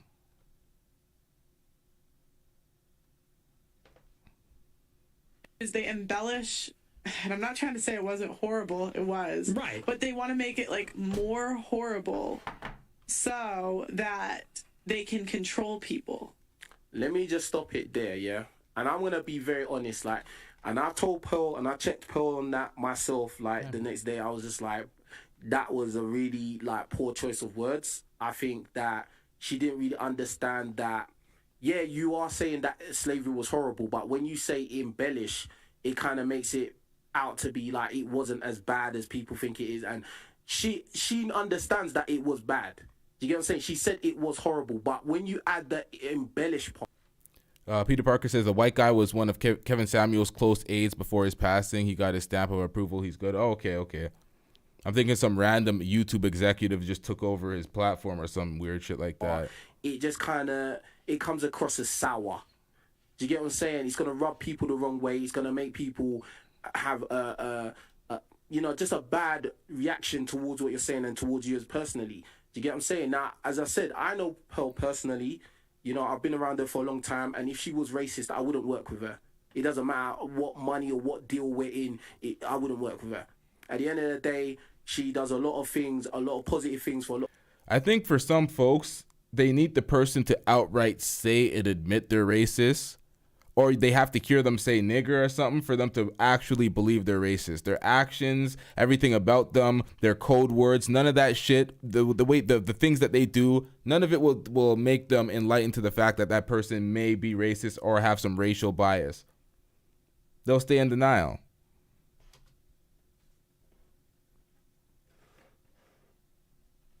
Of people and puts a lot of people in good positions, and she doesn't have to. Do you get what I'm saying? So I understand. I understand that she may have not really understood what she was saying, but I did have to let her know that it was. Yeah, just because it's a white guy doesn't mean it's technically not one of Kevin Samuels' family members or close friends. Because I have pretty much every race in my family due to marriage. So it's like, it is what it is. You never know when it comes to his shit. Taken offensively. Like, me personally watching it, I didn't like what she said. And I told her straight to her face that, it left a sour taste in my mouth and, she has to address it. You know what I mean? I was very, straightforward and, looking in her eye. Just as I'm looking at you lot in the eye, I told her she has to address that. And that's not okay. It's not cool, and it's gonna make people not like you. Do you get what I'm saying? And that's it. So, yeah. And as for Nick Fuentes, I mean, he's Nick Fuentes. What do you expect? He's a white supremacist. And to be honest with you, I feel like it may not have been a good idea for her to bring him on. Personally, I wouldn't have him on my channel. Obviously, as I am a black guy, I just don't agree with anything he's got to say, and I don't agree with his ideology. So, we're not in the same team at all. Do you get what I'm saying? So, yeah. Now, what's crazy is that I came across these comments while I was live streaming a couple of days ago. And what started out as a laughy, jokey live stream where I wanted to talk about my time up in London quickly diverted to one of the worst live streams that I've ever had in my life. And honestly, it was a trip to hell as I discovered the magnitude of the conversation that she had with this figure by the name of Nick Fuentes. Specific to the... I'll be real, I didn't even know who Nick Fuentes was. Now, it was one of MTR's worst live streams because he was looking in the chat thinking, I ain't gonna lie, I'm getting cooked. that's what was going on. Chat was cooking them. They were not having it. Until he, was here. I'd never heard of him. I didn't know anything about this guy, but then I was quickly informed that, he had these radical views. And, I was just, I was not really interested in working with him like that. I mean, and even after when he left, I was very kind of on edge about the whole dynamic of him being on anyone's channel. Do you know what I mean? So that was just my honest opinion. But yeah. Comments regarding slavery being embellished. I said this on the stream and I maintain it today that Pearl needs to be held responsible for this comment, likening a quote from the writer of Roots explaining a myth for his people to hold on to does not negate the documented history of the atrocities that happened to black people. And I will say this, again, in conversations with Pearl, I basically said the same thing, obviously being a black person, you are going to have more of a deeper, you're going to have a deeper emotion towards the whole slavery dynamic. Even as a guy who is African, have African heritage, my mum and dad are both Nigerian, slavery is in everywhere around the world. But, as first generation in the UK, we face prejudice and racism. I know I have personally growing up and stuff like that. And I don't think these guys understand the magnitude. When you're hired by a person, a boss, there is owners of NBA teams who lost the right to own franchises from simple racist comments. The Clippers owner, ex-owner, what's his name again? Donald Sterling, was talking on a private conversation with his ex-girlfriend, his girlfriend at the time, a young black girl, telling them he doesn't want her to bring black guys to the game, blah, blah, blah. Racist comments like that will have that guy removed from his right to own a NBA franchise. CEOs of companies had to take extended leaves for racist comments. People at Netflix, CEOs, there's ramifications. There's repercussions for these actions. You don't just make these comments all willy-nilly like it's nothing, like you just own a bunch of niggas. But only in the entertainment industry, you have Flacco and somebody like him just too much leniency, way too much leniency.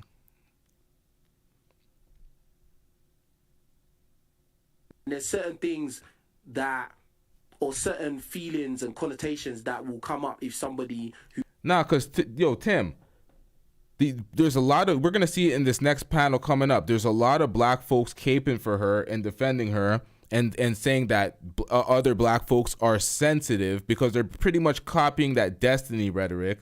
Destiny tried to get on air and try to call black people the new trans and say we're sensitive to shit. Meanwhile, he is... You know what? I'm not talking about Destiny. This nigga's a cuck. Let's move on. Who is not black will say something like slavery was embellished. Do you get what I'm saying? And that was something that, I believe that me and top producer, we both spoke to Pearl, off camera, and we... Crowned, I've been saying that Charleston White is a rapist from time, but everybody had to enlighten me that that's just his humor and that's his jokes. So apparently he's excessively joking about grape and putting that behind his name comfortably, but it's just a joke. He's not serious, apparently.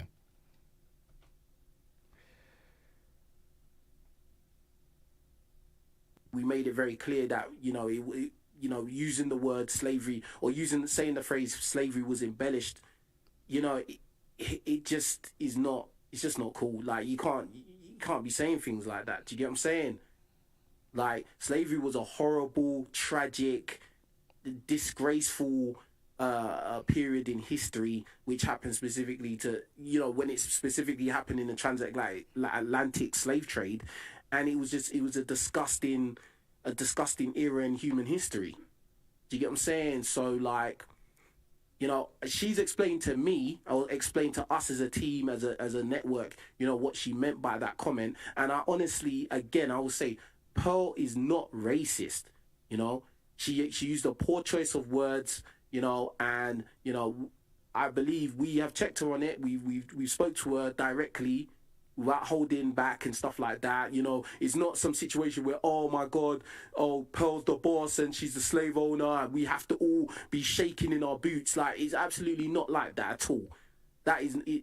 And the people that try to make it out to be like that are people who are probably jealous and wish they were in a position like mine or like top producers or like any of... Stop the cap. It's a total fabrication. A position like yours, nigga, you have more subscribers, but you're working for somebody else at YouTube. Like, come on, man.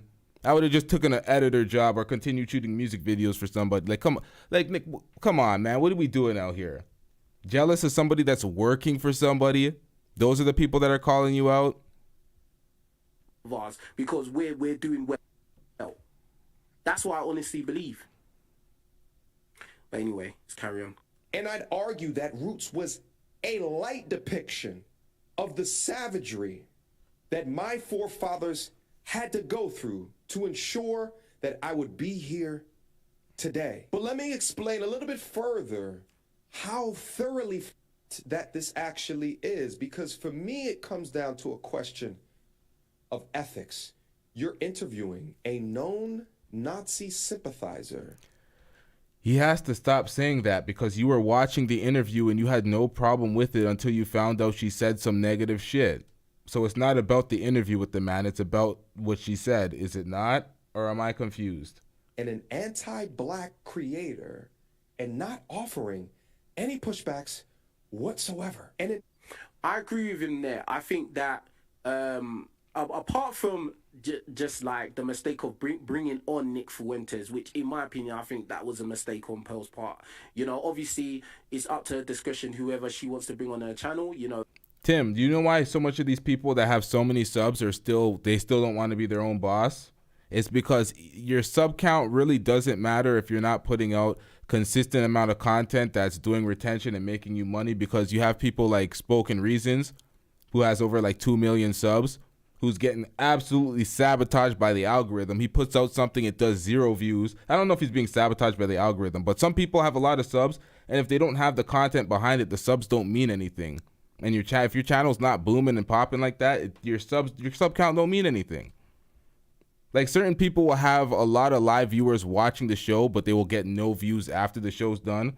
Some people like me will have barely any people watching the show and end up with thousands of views sometimes. Like, things are tricky for certain channels the way you run it through the algorithm, and some people don't have enough success on their own channel to facilitate their bills, so they don't want that pressure of being an entrepreneur. They wanted that security of working like a 9-to-5 regular job that most people work, while having that look of the entrepreneur boss type lifestyle. Like Sharp's a no jumper self-contractor since he doesn't want to be an employee, but it's like, my nigga, to get your own studio space if you really want to be a boss.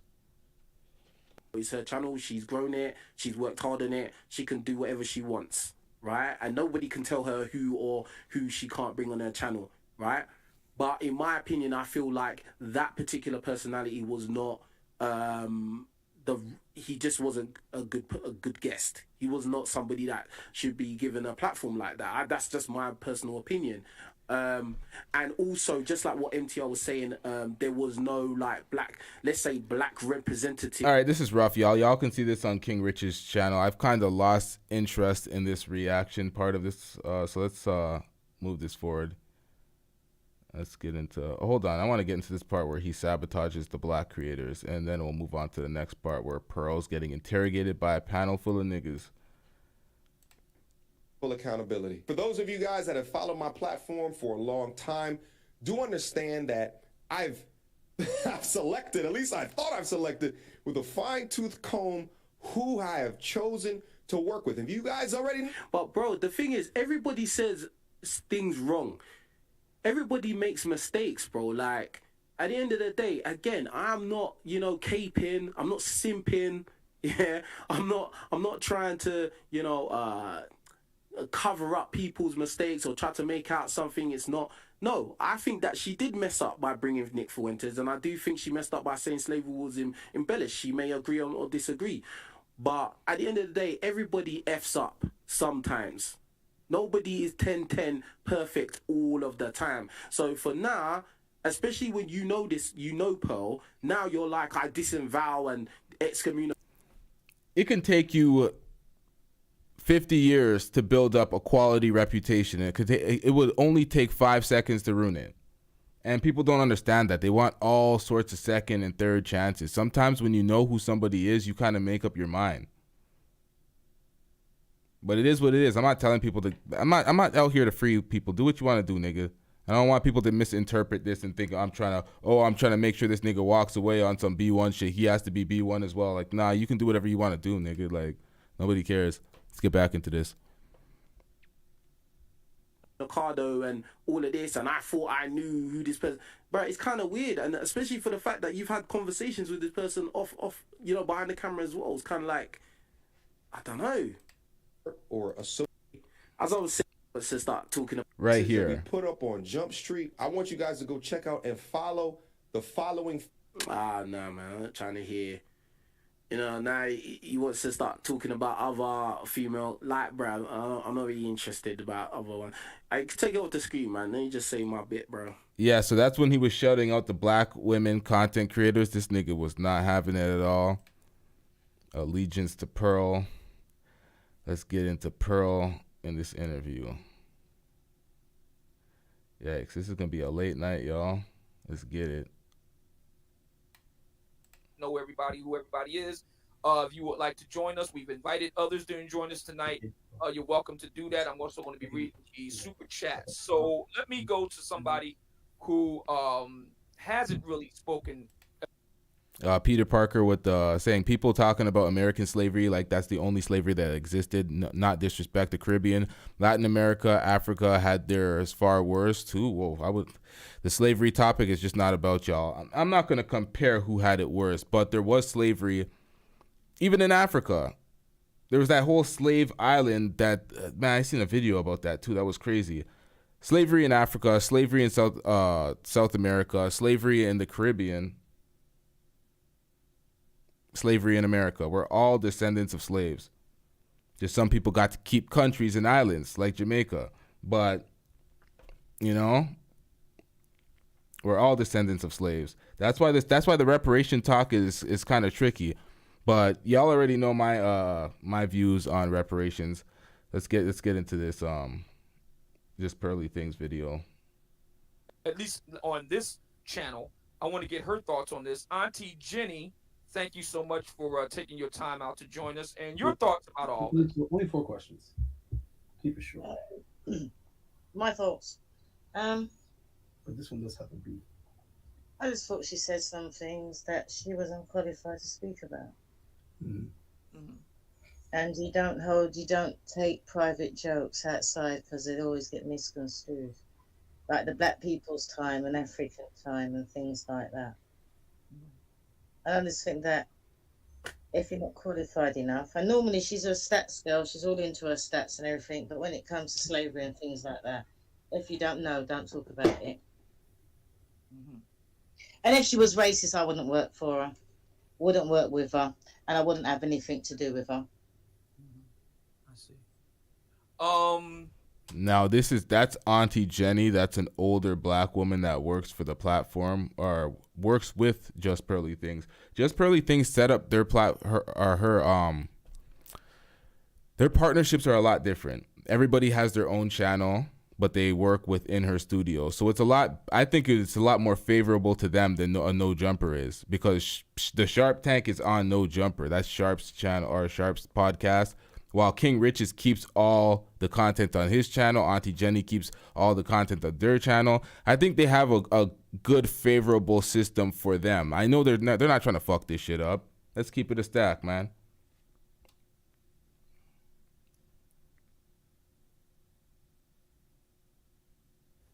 Do you think that the all the pushback that she's gotten in general from the Black American online community, do you think that, which was going on before this Nick Fuentes incident happened, what do you make of that? It's not surprising. I'm not surprised. She shouldn't be surprised. Why are you not surprised? Because before this all happened, they were always coming after. There's always something out there, and that's the place that she's put herself. And you know, you put yourself there, get on with it. They can say whatever they want to say. Do what you're doing. If you're not doing anything good, no one will talk about you. I see.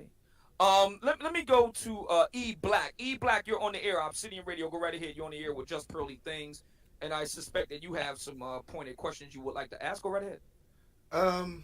Greetings, Pearl. Hi.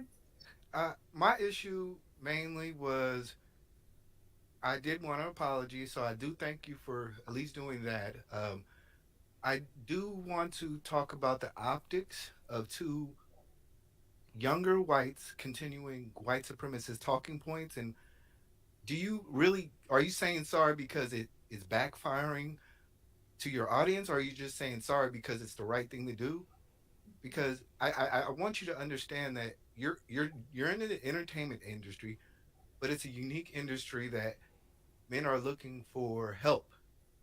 They're vulnerable, and they're more than likely to repeat certain talking points that you may have.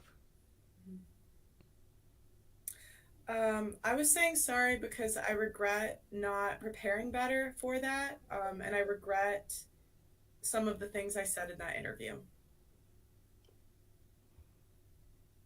So you're not sorry because you made a statement about slavery? No, that's one of the things that I said during that interview. So, sorry, go ahead. Well, because the issue that, like I said, the optics of 2 white younger people talking about slavery and Holocaust to an audience that is open to influential beings. Isn't this guy right here, right above E Black in the studio with these 2 guys right beneath Pearl, where my cursor is circling right now? Isn't this the nigga that broke into Fresh and Fit studio that used to recruit for Fresh and Fit? These guys are currently Pearl's recruiter for the girls. I'm pretty sure, if I'm not correct, these are the guys. They cape for Pearl, by the way. Behavior. I would like an apology about that, because I think that's the point because let's be honest, in this world we're trying to eradicate a lot of things, the ills of society, and I just think you're just another case of continuing the white supremacy talking points. It's just I don't think. Do you understand that? Or I'm is it just, what are we? I'm just confused as to what we're disagreeing on. Because I thought we were on the same page. I said I shouldn't have made those remarks. So I'm just confused a little bit. You said you shouldn't have made it, but do you understand why you shouldn't have? You shouldn't have made it because it messes up the bag and is going to make a lot of black people mad, or are you just saying I that shouldn't have made it because I wasn't qualified and it was incorrect, and I never want to spread misinformation on my show. So I would like to ask E Black this question, since we're talking about this at this time. I would like to ask the following question. What was your view of Oprah Winfrey? In her early days, she got started around circa 1983, 1984 in Chicago. She would frequently have on Klansmen. Yeah. Okay? Old school, stomped down, Ku Klux Klansmen. Did Oprah agree with their rhetoric and laugh with them and make jokes and add on to the rhetoric? If she did, continue. On her show. What is your position on Mr. Jason Black, who put together several documentaries wherein which he met face-to-face with the likes of a Jared Taylor? For the record, I have interviewed Jared Taylor. Would you suggest, sir, that Oprah Winfrey, Jason Black, and yours truly are also promoting white supremacist talking points? Tommy Sotomayor had on David Duke. Are you suggesting that Tommy Sotomayor is also promoting white supremacist talking points? No, because I think when you talk about Oprah, she's a very skilled social person. She does this for a living. It's a business to her. My issue, like I said, to all those people, they understand what they're getting into. The issue with Pearl is I don't think she understands what she's getting into and the influence that she may have. Like this is a very influential audience. Okay, so what would be? I think we all could agree nobody has a more influential audience than Oprah. Nobody. All of us combined couldn't touch the hem of her garment. I think we all can agree on that. Are you suggesting that Jason Black and Tommy Sotomayor and yours truly are not skilled social media professionals, sir? I think they're skilled social media professionals, but they also know how to direct the message. I don't think Pearl, obviously, at this point, does not know how to direct the message. Or, like she said, she's not qualified to have these conversations, which is dangerous. Okay. All right, then. Fair enough. Let me move to Just Pearly Things producer, Blessing. Blessing, you're on the air, Obsidian Radio, and I want to hear your perspective as a man behind the scenes, kind of orchestrating all of this. You have the floor. You have the mic. Go right ahead. All right. So my role at Just Pearly Things is not really to orchestrate this. More of a tech support kind of guy. I deal with tech support, but he has like the worst mic quality and the fuzziest shit in the world. Let's get it. The tech side of things, and obviously interviews, stuff like that. I'm not really a social media person like that. That's why you don't see my face on the camera. I'm a bit camera shy. But I do try to, when asked upon, because I believe that Pearl has her own mind, and she's her own person. Me, I'm my own person with my own views and stuff like that. I'm not, my job, because it's a job at the end of the day, is not for me to come and tell Pearl what she should do on her own and on her own platform. So I just deal with the tech support of things. So yeah. Obviously talking about the comments really that were made in regards to slavery, we did have a conversation about it, and I did highlight that this was insensitive to her.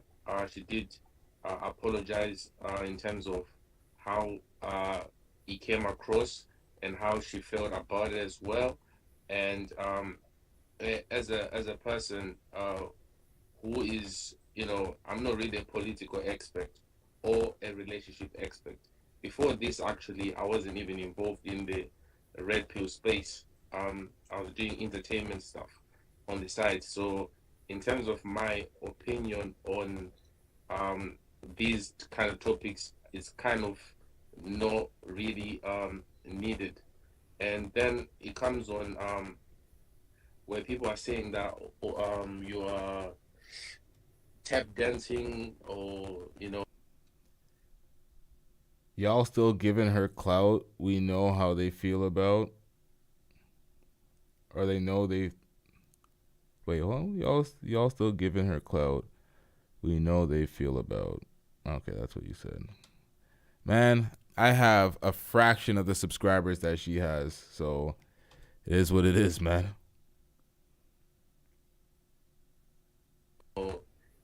Bending to the knee of all these comments that I'm seeing involving my name and stuff like that. I think it's a bit unfair, actually, a bit more racist towards your own kinfolk. Actually, if you are speaking to another black person and you can say things like that and you don't feel like it's offensive, then Why did they bring him up again? Because he was the butt of her joke, her late joke, right? But he's like a producer, engineer. He's behind the camera. He's not even relevant to any of this. You're not an on-air personality. You're not a public figure. It's like, nigga, it doesn't even, like, I don't know, man. Where this conversation is going to go to in regards to helping the conversation move forward. I want to give Just Pearly Things a chance to respond, and then we'll go to Jessica X. Go right ahead, Pearl. No, I agree with what he said. Very good. Jessica X, you're on the air. Go right ahead. You're on the air with Just Pearly Things. And this is very interesting because you're also a native Brit of black background. So go right ahead. You're on the air. Yeah, so I did my live stream yesterday, and I know Pearl listened to it. I saw her in the chat. And I could see actually both sides of the situation in what's going on.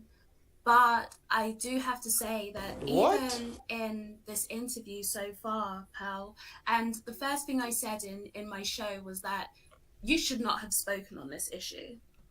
Now, Jessica X was talking one way. Pearl came in her chat, and she switched up completely. Because you, as a white person, are removed from a black person's experience. And that comes through in the arguments that you're making about reparations.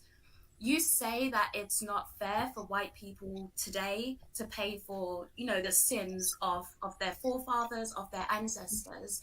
But white people today benefit from the sins of their forefathers and ancestors. Black people today have to struggle because of the sins of white people's forefathers and ancestors. And that's what reparations is about. White people in America have had hundreds of years of head starts over black people. Whether they utilize it or not, they have had that. Yo, Jessica X still hasn't shown her face. She's still running with these same old tired pictures. We could never verify who this woman is. She's never showed her face once. I don't ever care about her opinion and won't ever care about her opinion. But let's watch her get cooked, though, because it's entertaining. Where black people haven't. So reparations is to make up for that. Because you're white, it's not your situation. It's not something you can experience or empathize with. You're so far removed, and I don't think that you see that. And that's why it doesn't make sense for you to speak on these situations. Because you're so removed from it, your stance is unsympathetic, it's out of touch, and it's not something that you need to be speaking on publicly. So I'll say that about that. Pearl, your response, and I would like to respond too, but first, you first. Go ahead. No, I understand where you're coming from.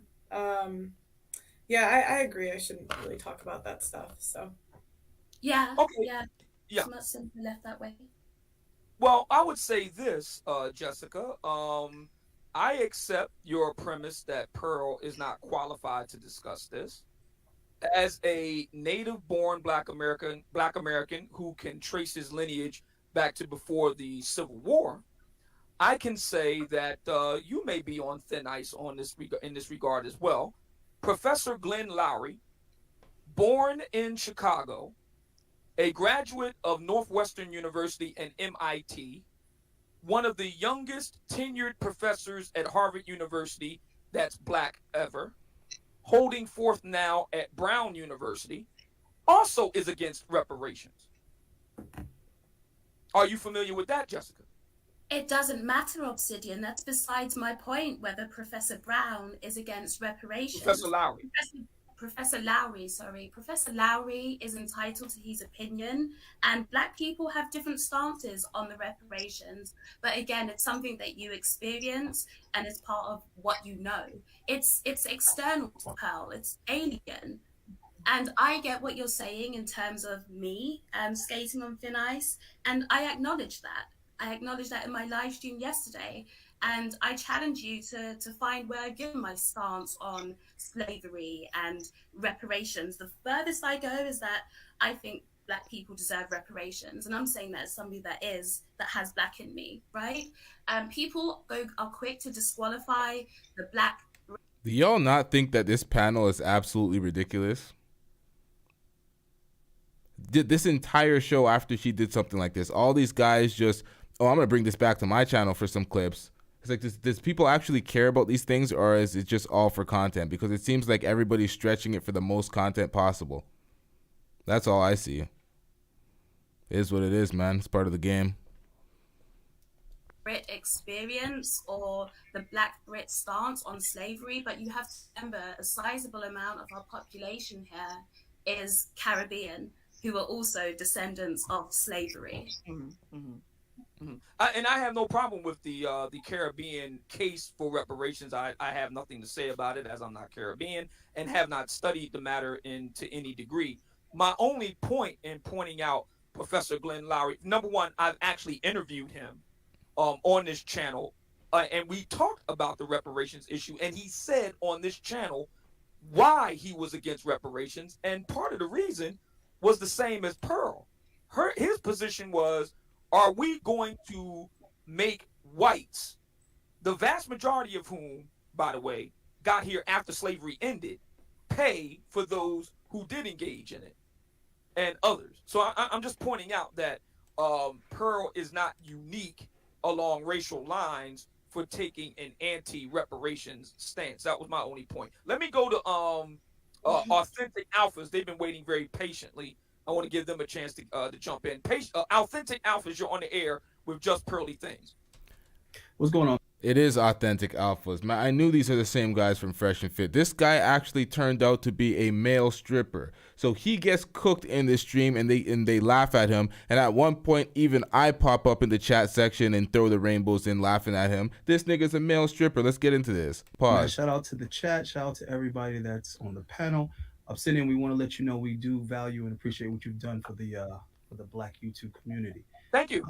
This is actually my co-host right here. You guys know me. I'm the founder, and I run Authentic Alpha's channel. I'm a co-host here on my new channel. What's up, guys? My name's King. Thanks, Obsidian. What's up, Pearl? We run a very similar podcast to what Pearl's doing, the Mentuition Academy. So we thank you guys for having us on. We just have a couple quick. Yo, I don't know if y'all understand how lucky this guy is to still be on the planet. This guy, if he took one step into that Fresh and Fit studio, Myron would have blew his head off. Pause. It would have been bad. It would have been bad. Questions, you guys. Go right ahead. Pearl answered a bunch already, so we only have like 3. Yeah, yeah. You got most of them out of the way. You did a really good job. Okay, so these are just a couple things that we think are key points. We want to get Pearl's answer on it because we think it's very important. We're not here to virtue signal, but I think this is the grit of the conversation. So what do you think your relationship is to the Black community, Pearl, or how would you describe it? I think that I think some of them watch my content. I think that's a percentage of my audience. I don't think that's the majority, in my opinion, but I'd guess like maybe 20 to 30%. Okay. Okay. Would you describe your Black viewers as in support of Pearl, or simply just in support of your content, your actual content? it depends on the viewer. Sorry, that's a woman answer. It depends. I do this on the show. But I would say. Sorry, excuse me. Before we go any further, see, this is what I mean when I say that I'm not going to put up with any, crap like this in my house. So, Mr. Scott, we have one to beam up. We gotta get that sound effect. Yeah, I like that. Go ahead, Pearl. You were saying. I think people come to my channel for entertainment, and I think there's a subset of like diehard fans, that are more like for Pearl. But I would say, I don't know, maybe half and half ish, or maybe 60-40 roughly. Okay, I mean, I don't know about you, King, but I feel like I've supported Pearl because of Pearl as an individual. I feel like the content can be found elsewhere. And we only say this because I think what a lot of people would say is that the Black community has supported you and kind of been the pillars that have built you up. At least that's the word on the street. But before you respond to that, would you describe yourself as in support of the Black community, or is what you do just in passion for the content itself? Are you talking about the reason for my content? I would say the reason for my content is to support men's issues and create media that advocates for men's issues. I wouldn't say it's specifically about race. It's more about men's issues. Okay. Pearl, do you plan on continuing with the same style of content with the same demographic? The same. Well, I plan on keeping on doing my shows. I'm doing a documentary soon. I think that's like my next big project. Is I'm doing a documentary on the court system here in the UK and the laws and how that affects men. Okay, that sounds helpful. All right, one more thing here on this same similar topic. Was the interview with Nick a pivot or a sign of a future change in your content? I would say I am going to do more one-on-one interviews in the future. Part of that's in the documentary. I'm doing a lot of one-on-ones. I wouldn't really say a pivot. It was just more, like, I think a lot of people thought this was a lot more thought out than it was. And it was just more, I was just curious. So I had him on the show. He was willing to come out, and I said, okay, fine. All right. No, the reason why we say that is because a lot of people feel that maybe you've exploited the Black community. I'm not saying that's true. I'm not saying that I feel that way, but people have to put this into the correct context. Obsidian organized this. He is #1 top caper for her. He's the head of the panel. It's his channel. He got an interview, a 2-part interview for doing this right after this. This is her producer guy, Blessing. These are her recruiters. She has her whole team. Well, not her whole team, but a bunch of her team. Auntie Jenny's here. This is one detractor who Black, who was on he was on O'Shea Duke Jackson's stream. He's also from like the Lapeef Anton Daniels wing of YouTube. I don't know that for sure, but that's where I first seen Black. And I don't know who the rest of these folks are. So it's like a full house of her. And then there's, fake Jessica X profile.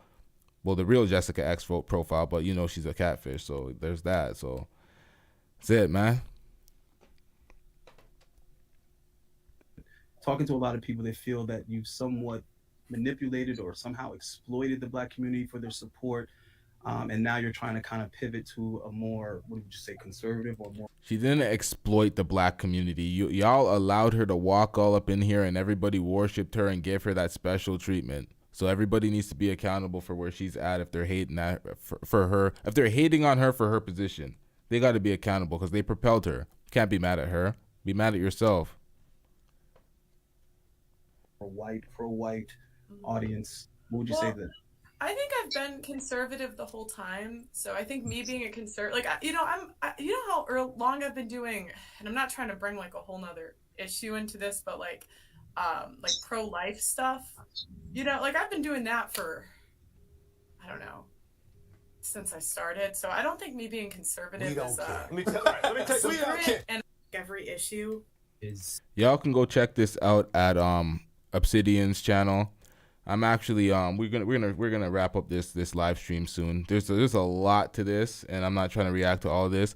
I want to get into one more part. I want to finish up that conversation that I was reacting to where Jessica X was getting exposed. But first, I want to get into the part where they're going in on these folks, just for the shits and giggles. Since we already did like 2 hours, let's just wrap this one up, y'all. We'll be back tomorrow. His ideas. I mean, I definitely do not deny the Holocaust. I definitely do not. I mean, he's conservative, so I'm sure we have some views that we align on, but for the most part, no, I don't agree with stuff he was saying when it pertains to like the edgy stuff. All right, one more, Pro. We're gonna leave you alone. Okay. Do you think that Nick should have a major platform to spread his beliefs? I would say that again. Do you believe that Nick should have a major platform to spread those beliefs? I believe in freedom of speech, but I don't think I was the right one to do it. So I believe in freedom of speech. Anyone can have a platform to say anything. I think if someone wants to put out dumb ideas, they can do that. Yeah, well, that's kind of the next place I was going. Well, why your platform though? Why would you have lent that platform to him for that? Again, I was just curious about how he got his bank account banned and how he got his. He was just so notorious. I just wanted to see if it was true or not. So, you know, it wasn't. Again, as I said before, it was stupid. Pearl, can you remind us how old you are one more time? I'm 26. Yeah, it's safe to say we all make mistakes, and I think 26 is still a very problematic age. Yeah. Excuse me. See, this is what I'm talking about. This is the reason why black people can't have nice things. Mr. Scott wanted to beam up. Okay, so someone said obsidian is a high-value modern-day raccoon. The manosphere is full of raccoons. I'm sorry, please continue. Oh man, Obsidian, I love that. Yeah, we need that's that. Awesome. Go ahead. Yeah. So one quick bonus question. That's what I call it, at least, Pearl. No hate. I think that drops ass. I would never steal that. There have been some YouTubers that came out recently that don't agree with your viewpoints and not your viewpoints, but Nick's viewpoints and you having him on the show. What do you say to some of the YouTubers that sort of, I don't want to use the word disowned, but there are some certain YouTubes like Mediocre Tutorials, Melanie King, a bunch of people you've recently had on the show that have put out videos saying they are no longer going to do any more content with you. I just want to know how you feel about that. Have you responded to that, and have they reached out to you? I mean, I was sad. You know, I'm not gonna hide it. You know, it's especially sad because the dating show we filmed was so good. You guys don't even know what you missed. It was so funny. You and Mediocre Tutorials? That's what you're talking about? No! Oh my gosh, no! Both of them. But Melanie King's episode was so funny. Oh my gosh, it was so funny. But you know, I mean, it was sad, but I understood. There was no ill will. I understand like why they did what they did, so it wasn't. There's no malicious. I think a lot of their criticisms were fair. So. Wait, you're gonna have to elaborate on that. We'll have to do that. We'll have to do that another time because elaborate. Just Pearly Things time is limited. You want to continue Just Pearly Things? Oh, I just was curious what he was going to ask. All right, go ahead. I'll allow it. Go ahead. Yeah, I just wanted to know, what do you think that reason was? Because I think that people make mistakes.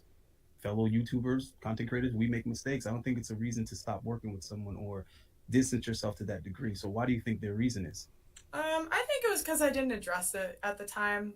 So, yeah, I think that was why. But I don't know. I try not to. So those videos will never get posted. You're just gonna keep them in the tuck. Then none of this will never come out. Basically, is what you're saying. It's up to them. If they want me to let it out, then I will. If they don't, then I'm not gonna disrespect someone and release content they don't want out. But guys, it was so funny. Oh my gosh, it was so funny, that video. Thank you, Pearl. Thanks, Pearl. Appreciate it. No problem. Let me go to my man. I'm gonna save Mr. Fantastic for a moment. Let me go to Randy. Randy, you're on the air. Obsidian Radio with Just.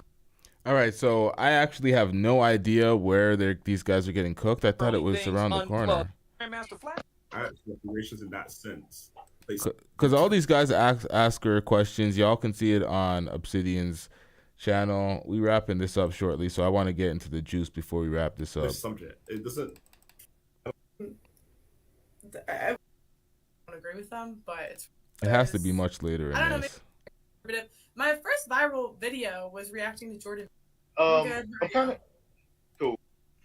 Got a spending problem. Michelle, you know what I'm saying? Dennis Sperling. All right, man. About fat women, she ain't necessarily. When they of other races, because you're also you've been covering this, and Black people's like cooking out. I think that's the rap reaction video. So it's too easy to hang with black folks because they're gonna put you on a pedestal. Do you agree? Yes or no? Oh, this is it right here. Okay. Yes or no? thoughtful. This guy. You need to be more thoughtful. Couple questions. Radio with Just Pearly thing. What's up, Obsidian? It's been a while. How you been? Yeah, I agree. Thank you. Go right ahead. Thank you for having me. Pearly, quick question. A couple questions. Growing up, what was your proximity to blacks? To like any black. Did you grow up around black people? Go to school with Yeah. black What was your people, have black proximity friends? growing up, high school, college, to black people? I would say overall, it was mostly a white area, but I was on sports teams, so I would say it was a little bit more because of that, but still mostly white. Okay, so at what point did you become immersed in black culture?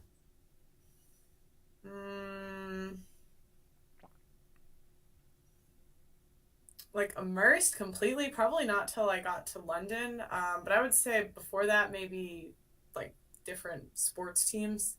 But your content before you moved to London was immersed in black culture. Agree or no? It depends which content. I did so much Doing different rap stuff, reactions. so, Yeah, man. You know, I started with relationship quizzes on TikTok and like water slide videos, so I'd say that was pretty neutral. And then I did house tours, and then I did like I could go through a whole. And then I almost got a national TV for relationship quizzes. Then I did 100 days of rejection challenge where I had to go out every day and see if I could get rejected by doing something. And then I did rap reaction videos. So Okay, right there. Let me stop content, you right there. Would you agree that's what got you your traction?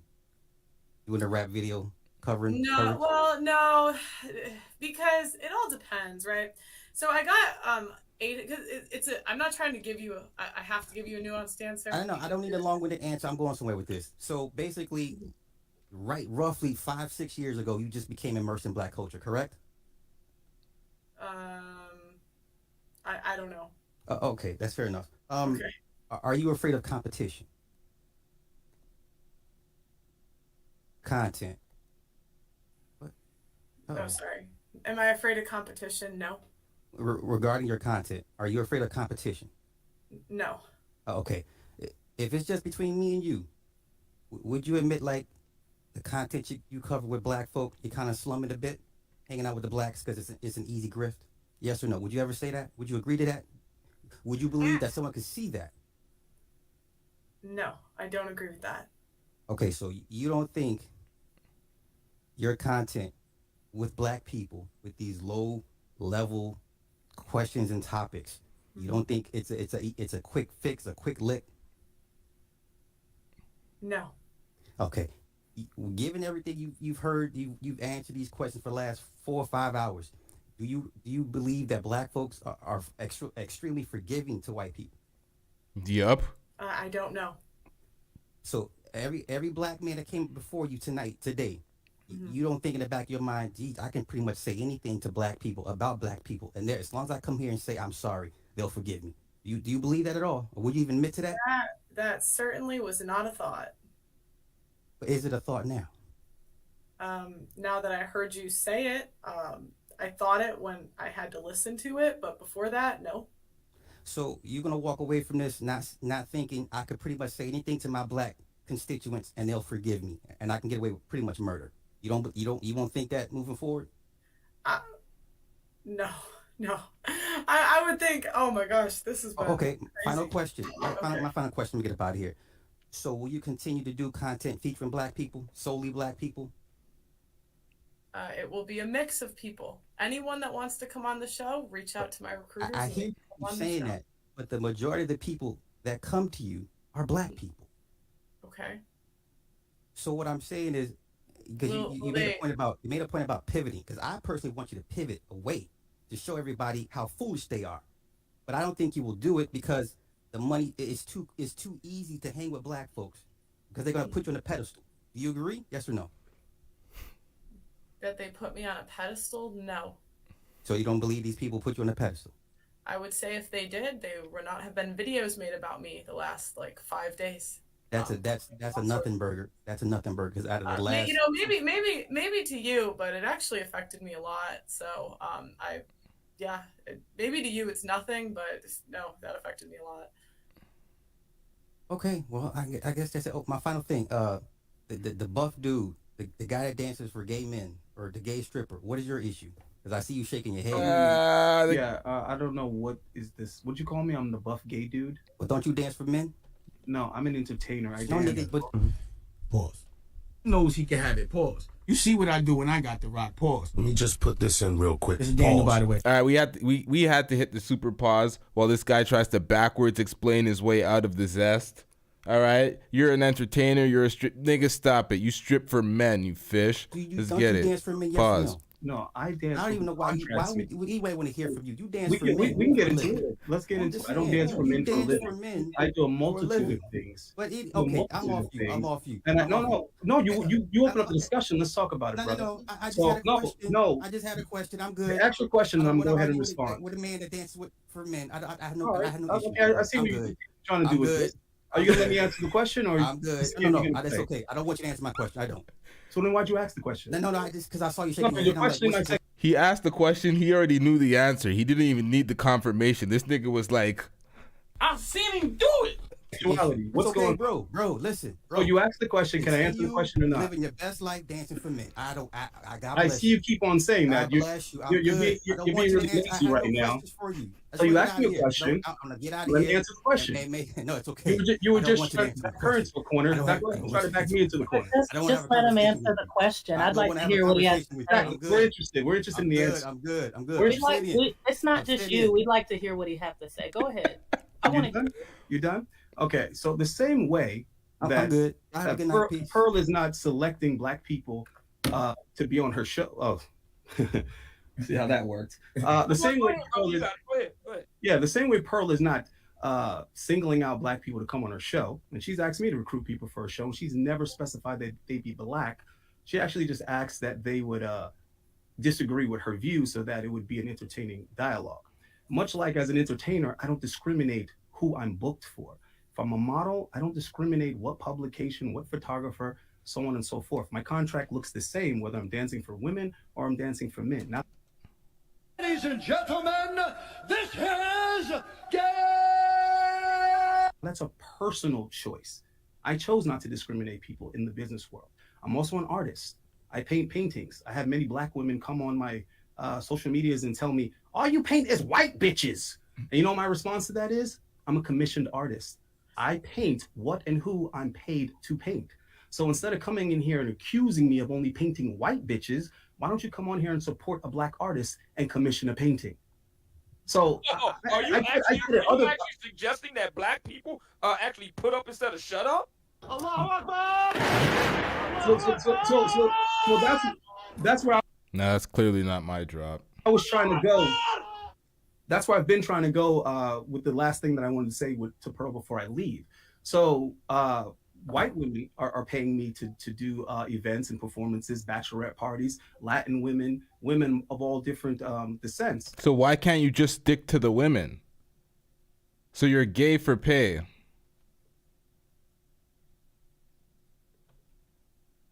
But when it comes to that business, Black women are paying and contributing the least. They're the least supportive. The only Black people that are supporting my dancing career were gay Black guys. So what am I going to do? Discriminate against them because they're homosexual? I personally am not homosexual. I was married to a woman for over 3 years. This is 2023. There's absolutely no profit in hiding or being in the closet. I'm extremely confident about myself and my sexuality. Now, other No, This nigga gay as men hell. can't handle that, and that's fine.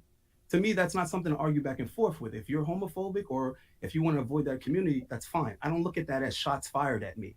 Also, may people I act like suggest that you consider going into the paint suck and shit. paint business? I knew he was gonna say it. You beat May me to it. I suggest that you consider doing it? The suck and paint business is very lucrative, Oh, and man, you could get plugged into the exotic paintings business. no. Obsidian, you're not saying anything new. I've actually been offered that more times than I can count. So you know all about the suck and paint. No, right. The whole thing is I don't dance nude.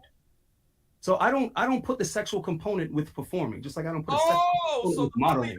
So the lovely ladies, what the lovely ladies want is they want you in the buck. They want a bed buck that's in the buck. That's Exactly. I don't dance nude for anyone. Men, you women, got to get whoever. naked. You got to get straight Right. naked with a lovely lady. And I also don't pose nude. So for all the people that throw that out there, that's always so disingenuous, and they're always acting like they expose somebody. When I was the first to mention that, I volunteered that information. It's the moment I opened a YouTube channel, so no one can use any information against me. You're not exposing nothing. I'm the most transparent YouTuber, most likely. Now, anyway, back to what I was initially trying to say. I wanted to ask the bald head brother, why is it that black men are so quick to criticize and chastise and ridicule little old Pearl, but yet we allow bad behavior from black female on a constant? Where is all of this fire and all of this scrutiny for the black women that talk reckless about black men on a daily? Where is all the fire for the black women? That's what the whole fucking manosphere is about. The whole black manosphere is coming at black women. Daily basis and have been making a business of it for decades. One more thing I'd like to throw in there, just a little suggestion to black female content creators who were complaining about our support for Pearl and how we pedestalize her and all this kind of stuff. It's interesting because they never stop and think, why is Pearl getting this type of support from men in general, whether they be black or any other color? They're just quick to give their reasoning for why. Oh, it's because she's white. No, it's because Pearl is willing to pay for the information that she wants to learn, because Pearl is very supportive to other content creators, because Pearl's rich parents funded her way into this space. Her rich parents built her that infrastructure, give her a leg up on all you niggas, and all y'all are just sitting around caping for her, elevating her, and you're an employee for her. You're a recruiter. You get paid for her. It's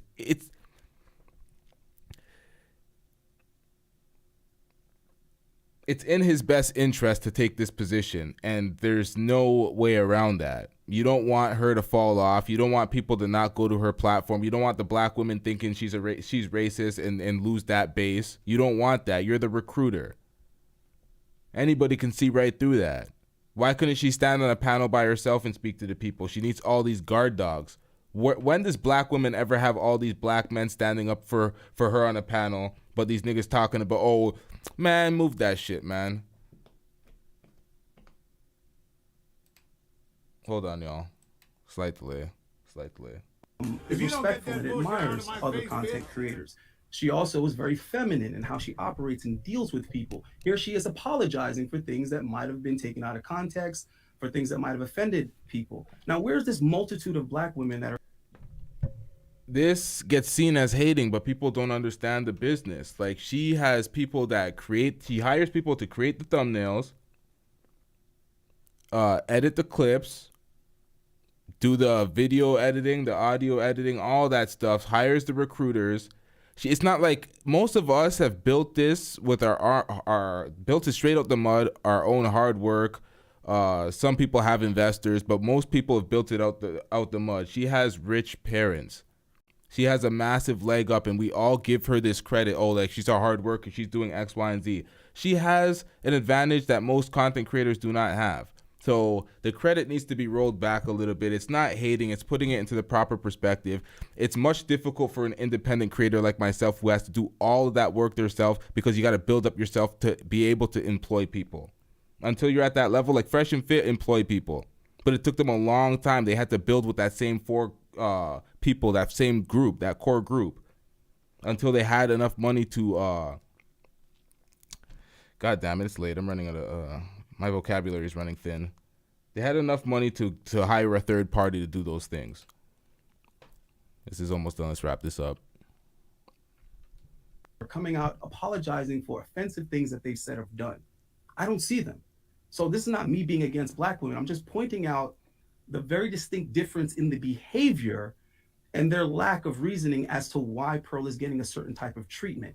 I am a strong supporter of content creators like Chantel Simone because I just love her style, I love her honesty, and then I like how she deals with and interacts with men. Chantel Simone is black. She's a Jamaican woman. She's a cis. I wish more women, particularly black women, had that type of dealings with black men and black content creators. And I guarantee you they would get the same support that Chantel gets and the same support that Pearl gets. So my overall statement is, why are we so hell-bent on making all these issues racial issues? Why is this brother so hell-bent on making it a sexual issue? Because black women do the exact same thing. That's why I'm pretty sure black women raised him absent of a father. Because black women, one moment, gay men are their bestest friends in the world. That's my bestie. That's my hubby. I love him. That's my boo. But the moment they want to insult a heterosexual black man, all of a sudden, well, shut up, nigga, because you gay. Which one is it? Gay is an insult or gay is your bestie? Make up your mind. If you're going to tear down Pearl, you got to also tear down any black women that also have bad behavior. So that's all I wanted to say, is that I'm non-biased. I want to see everybody be fair across the board. And let's stop using these sexual labels and these racial labels to sit here and try to make and win arguments, because it's bullshit. Let's just stick to the facts and the details. Hey, oh, well, the facts and the details is you strip for men. That's pretty zesty. There's no way around that. Hang on. Let me jump in here. Pearl has to leave. She's 5 hours ahead, and it's after midnight. It's way past her bedtime, so she has to leave. So I want to give her the chance to have the floor, have the last word. Could I just ask her one question, please? No, you can't. We will continue. After Pearl has left, we will continue, and we will read all the super chats. All right, this is where she gets to her final words. We'll continue the conversation. She becomes Pearl, arrogant. you have the floor. You have the last word. We heard this already, but let's get it again. No, I just wanted to say thank you for letting me come on your platform. Yeah, it's really interesting that all these people that had so much to say about me all week had nothing to say to my face. And I'm not trying to. No, I will. It's just interesting how none of them, had anything to say to my face. I think if you are going to speak on someone, you should be able to say it to their face. Learn the rules. All right, so we're going to hop on Obsidian's platform with your guard dogs and give him content. We'll do that on our own platform, ma'am. So I'm just curious as to why they didn't show up. Are you? Anyway. All right, so I'm going to have a call-in show tomorrow. It's going to be like, Pearl, call in and explain yourself. And then when she doesn't, I'm going to sit here and be like, I'm curious why you didn't show up, like I scheduled it. Like, shut up. That's a dumbass point. O'Shea said it when someone wanted to have O'Shea on their platform and they just put his name in the thumbnail, like, oh, call in. Like, nigga, what are you doing? This is a business out here. Like, send an email, schedule an actual interview. You guys are trying to act like, if you don't show up to someone's random live stream at any given point in the day, not knowing what the fuck you're doing with your day, if you're cowarding out. Like, nigga, shut that shit up. And then she's trying to act like you're remorseful, but now you're buffing out your chest to say, if anybody had a problem, we're supposed to come on the panel and talk to you and argue with you for the clout. What are we doing here?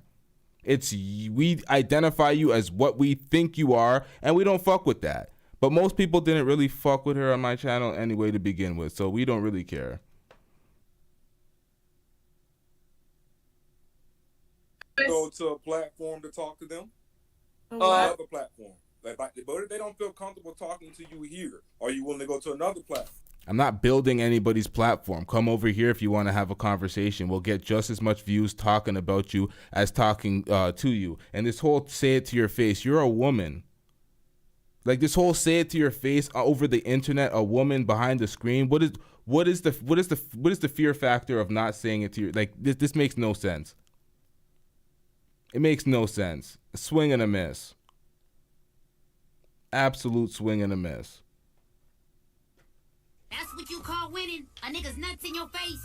Man, I need to see what you call losing. Want to talk? A ground that they choose. My man, Obsidian says she's gonna get the last word and she's gonna go. Respect it. Let her. You let her answer. She's listening. She can answer the question. Would you be willing to go to a neutral platform? Yeah, but she needs to go. So, Pearl, I want to thank you for doing that. Are they afraid of they're scared of Obsidian? Okay. They All may right, not- I they may gotta not like go. the platform. I'm gonna go to They're bed. not exactly friendly ground for black men. I'm sorry. I think all you right. know. Okay, that. well, I mean, Well, if you then can't be stand friendly well, if ground you for can't her. stand the heat, well, if you can't stand the heat, get the hell out the kitchen. That's where I'm at with All it. right, I want to but thank you would so it much, be friendly ground? Pearly, for coming on. I appreciate it, and we will talk really soon. Thank you so much. All right, thank you. Good night. Good night. Ladies and gentlemen, that was Just Pearly Things. We will continue the conversation. There's a lot of super chats that I have to acknowledge and all the rest of it, so we're going to do that. But Roddy, All right, let's get back into one last thing before we wrap this up. I don't even know why I'm coming back to this. I kind of screwed up the order of the reactions coming back to this with the Jessica X getting cooked on Jason Black's stream. But Jason Black was cooking people on the stream. He had people switching sides, coming over to his coming over to his channel and then taking L's when they called in. So people were getting cooked on this stream. This was an interesting stream. Let's get into it. What kind of person who's not a white supremacist says that black people are lazy, black people are late, black slavery was exaggerated? What type of non-white supremacist white person talks like that, Jessica? An ignorant one? Okay, you're calling it ignorance. At what point does it become? Tim Simmons, what you said is so true. You said you can make a live stream and call out someone, and lo and behold, that person is sleeping.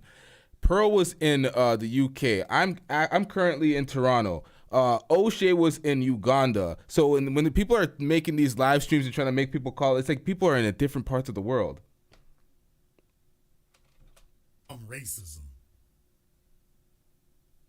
I believe it's racism if you feel that you're superior or you look down on. And what she said does not qualify to you as looking down on black people? In terms of them not working as hard, yeah. In terms of they're always late, in terms of slavery, we don't need reparations because you're blaming other people. In terms of slavery was exaggerated. Exaggerated by whom? Oh, exaggerated by you. You guys have, like, you call it CPT time, right? CP time. Over here, we call it African time. It's known that, like, it's an inside joke that Is an inside joke? Is an inside joke for white people to join in on? That's why I said to her that I don't think she should speak on it. Okay, I don't think she should speak on that. So you're not going to go to the point of saying she's racist. It's just, oh well, I think it's inappropriate for you to speak.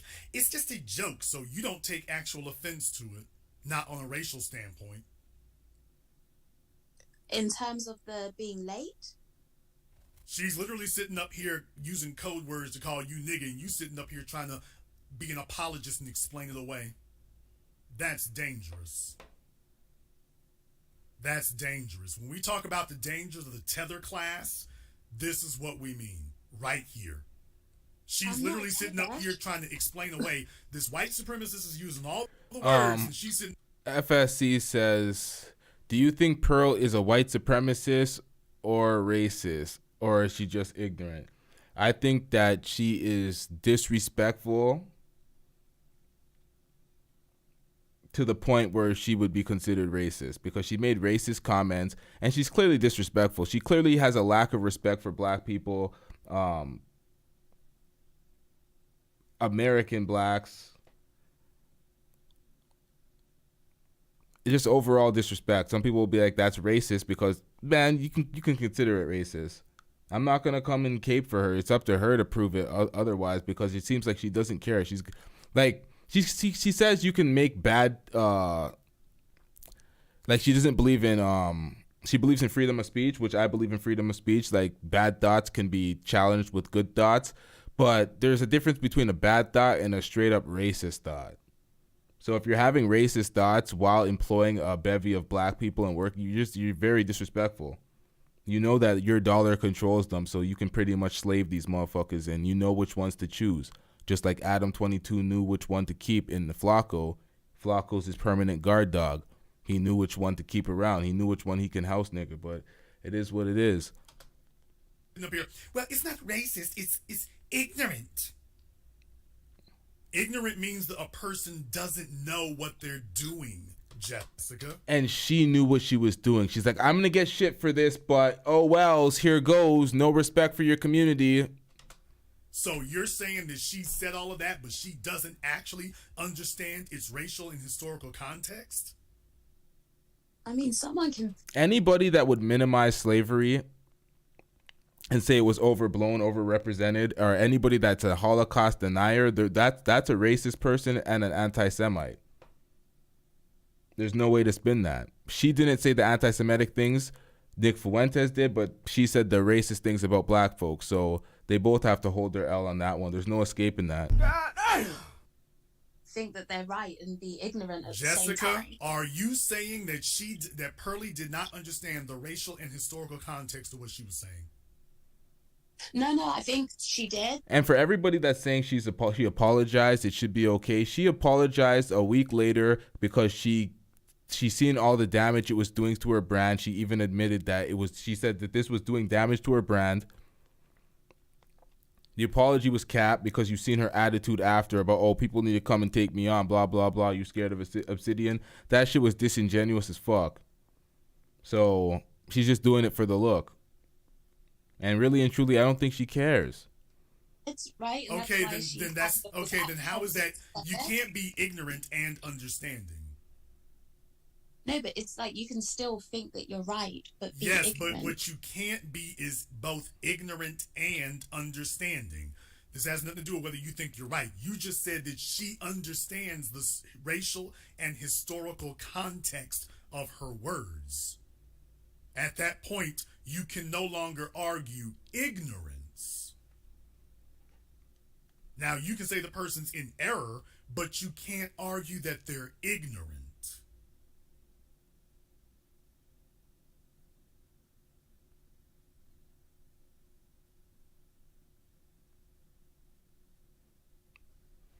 What happened here? Yeah. Oh. Things got real quiet. Facts. Because I don't know what to say. How old are you, Jessica?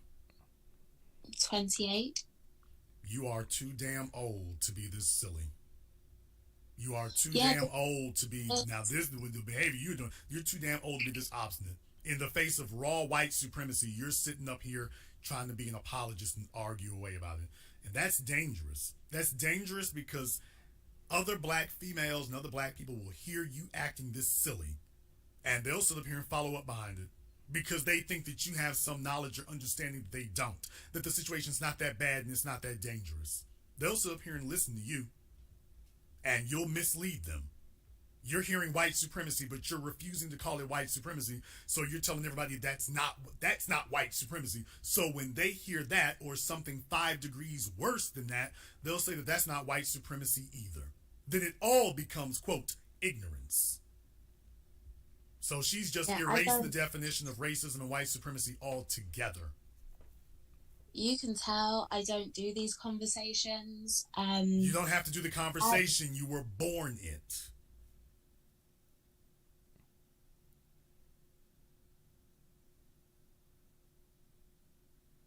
You don't have to learn the conversation, man. Weren't you born black? Yeah, but I haven't really had any racial situations, if I'm being honest. No, you've just dismissed them. She's not real, man. Times you just dismissed them. She's not a real person. You're 28 years old. Let me ask you a question. How much do you make a year at 28 years old with your cute little face? Not enough. Because that's not your real face, catfish. That's not a number. How much do you make a year? Do I have to give the exact amount? You can give me within 5,000 pounds. Okay, I'll say in pounds. And if you're gonna lie, make it good. Hold on, y'all. I have to reconnect this headphone.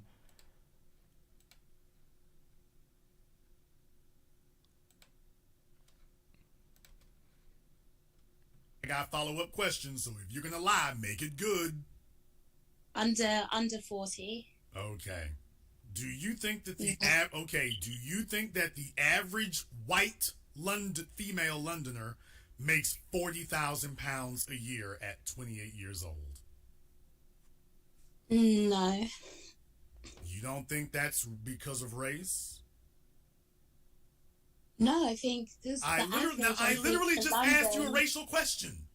I literally just asked you a racial question. Are you black? Yes. How much do you make a year? 40,000 pounds. Do you think the average white female Londoner makes 40,000 pounds? Oh, no.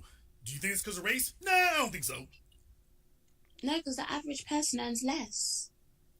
Like, I earn about the average, and that's for, like, people of all age groups. Ma'am, there's no way in the world that you make more than the average white female Londoner. That's just not possible. The poverty and wage gap, racial wage gap dynamic is the same in the UK as it is in the US. What are you trying to pull?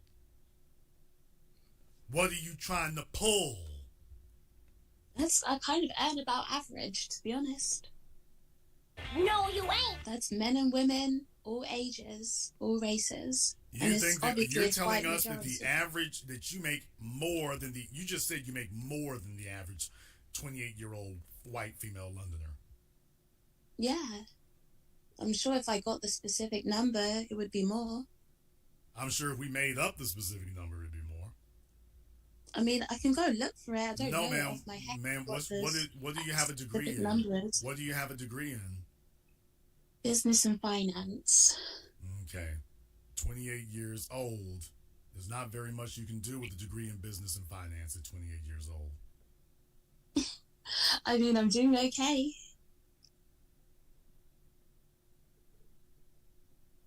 She's 100% white. Okay. Yeah, I'm doing okay. 100% catfish. I mean, I could do better. Obviously, okay. I want to do better, but... Everyone, if you want to go and look it up for yourselves, you can see that the median annual earnings in the UK, median mean for London is 41,000. South End is 34,000. East is 32,000.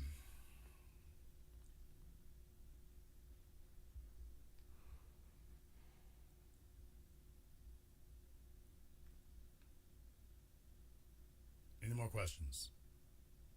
I didn't really have any questions. I just wanted to. Right. People asked me to call in, so I did it. So here's my thing.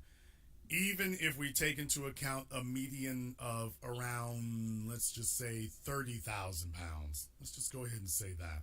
Around 30,000 pounds. Do you think that the average white female Londoner is living on 30,000 pounds a year? Depending on age, because I think that plays a factor. No, I'm talking about the age that you are now. You say earns like 30,000? Yes, ma'am. Yeah, I'd say around that. Yeah, somewhere close to it.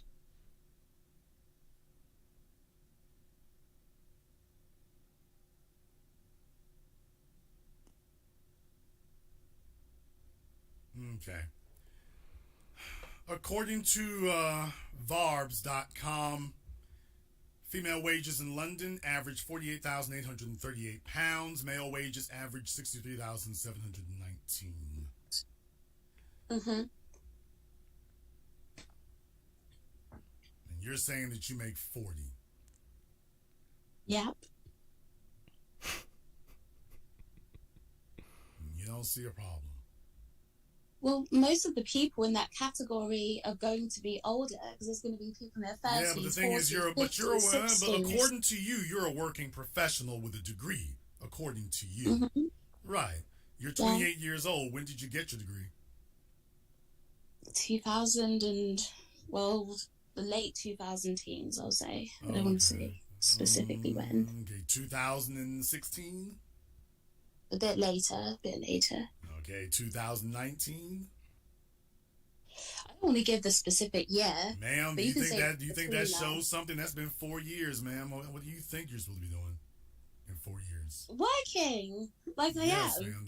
There's my point. Yes, ma'am. You've had your degree now. You've been in the workforce for 4 years. That's my point. Yeah. Every time I bring you an incontrovertible, decent for my age. If you don't compare yourself to your white female counterparts, I'm sure it is. even compared to them. I'm Yes, actually ma'am. doing pretty decent for my age. I'm not doing bad. Which part of London do you live in? I don't know. I don't want to say where I live. Ma'am, I don't know why you don't have you're to say trying the. to You don't have to say convince the. me You don't have to that say I'm the street. so hard Ma'am, you on. don't have to say the street. You can tell us what part of London you live in. London has a lot of parts.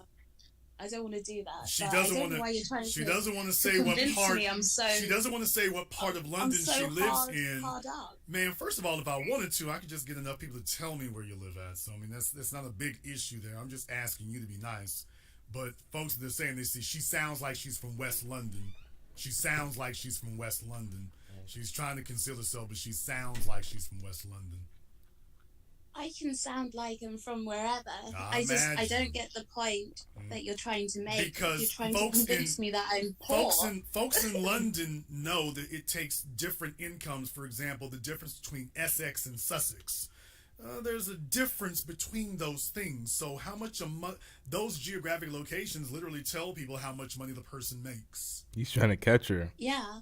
Yeah. You didn't think a Yankee knew that. I'm not a Yankee. I'm not a Yankee. I'm from the southern United States, but you all get the point. No, you didn't think I knew that.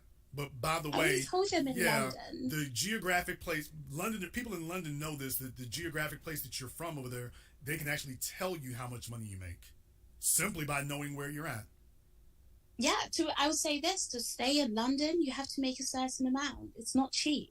So even though you're trying to convince me that I'm poor, I'm not. Ma'am, poor. I'm not trying to. I never said anything about what your income is or isn't. I didn't say that.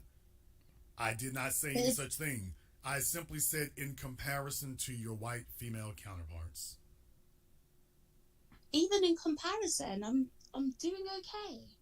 I am. Trust me. So she claims. Although remember, I said within $5,000, so you got to figure she's fudging Even her numbers by about 35,000. You got to figure she's fudging her numbers by about 10,000. Well. She's fudging her numbers by about 10,000 pounds. Actually, I'm pretty much feeling sure that's what it is. I'm not. I don't need to. I could have come on here and said that I made 80,000 a year. I could have lied. And that would have been preposterous. First of all, that would have been preposterous, considering the fact that in London, in the UK, 80,000 pounds would be the equivalent of our US six-figure salary.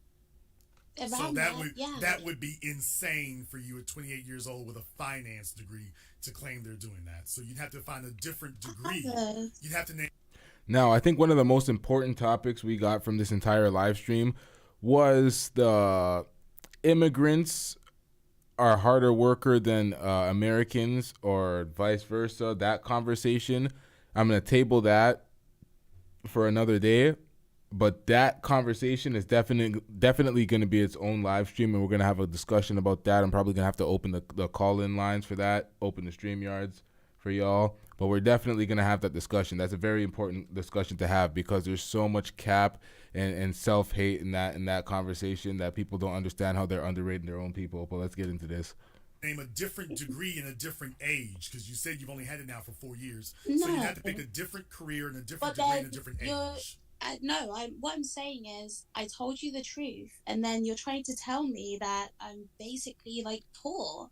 I never said that. You're very sensitive about that. I didn't say you're poor. I said compared to your white female counterparts. Compared to my white female counterparts, I can assure you I'm doing just fine. Is Pearl a racist? I can see why people would call her racist. I'm asking you. I'm not asking people. I'm asking you. I'd say her views are some of them are racist, yeah. Okay, can you have racist views and not be a racist? No. I hope you'll take some time to reflect on some of the lack of character you've displayed tonight. I don't know what lack of character I have. I mean, I think you're young, but you are too old to be this silly. I want you to take some. I'm being nice and being diplomatic right now.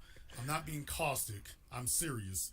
You need to take some time to sit because you're going to look back on this interview here, this phone call tonight, in 6 months or a year, and you are going to be horribly embarrassed by the answers you gave. Hell, you're probably going to look back at it tomorrow and be horribly embarrassed that you literally sat here in front of thousands and thousands of people and told them somebody saying slavery is exaggerated, black people are lazy, and that immigrants work harder than you native people do except when they're black, that's not racist, and that, I'm not sure if that's white supremacist. I'm not sure. I can only imagine how many other insults you would sit up here and shrug off and say, well, that's not white supremacist or racist either. I can only imagine what other slave play type of insults you'd be subjected to, and you'll just dismiss those too. And they'll just be laughing at you. Here, she's just like, yeah. Stop it. Get some help. Wow. I would say they're laughing at you behind your back, but in your case, they might have to laugh. They might be able to get away with laughing at you in your face, and you'll just be sitting there. Tea and crumpets, huh?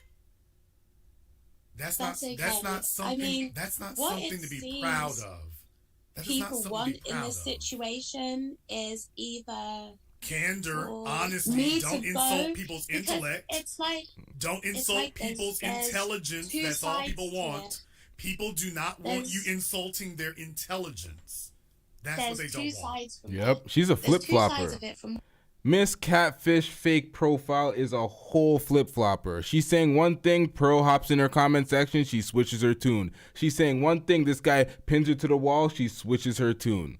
Goddamn. What I'm seeing, right? Tell me the other side of white supremacy. I see white supremacy.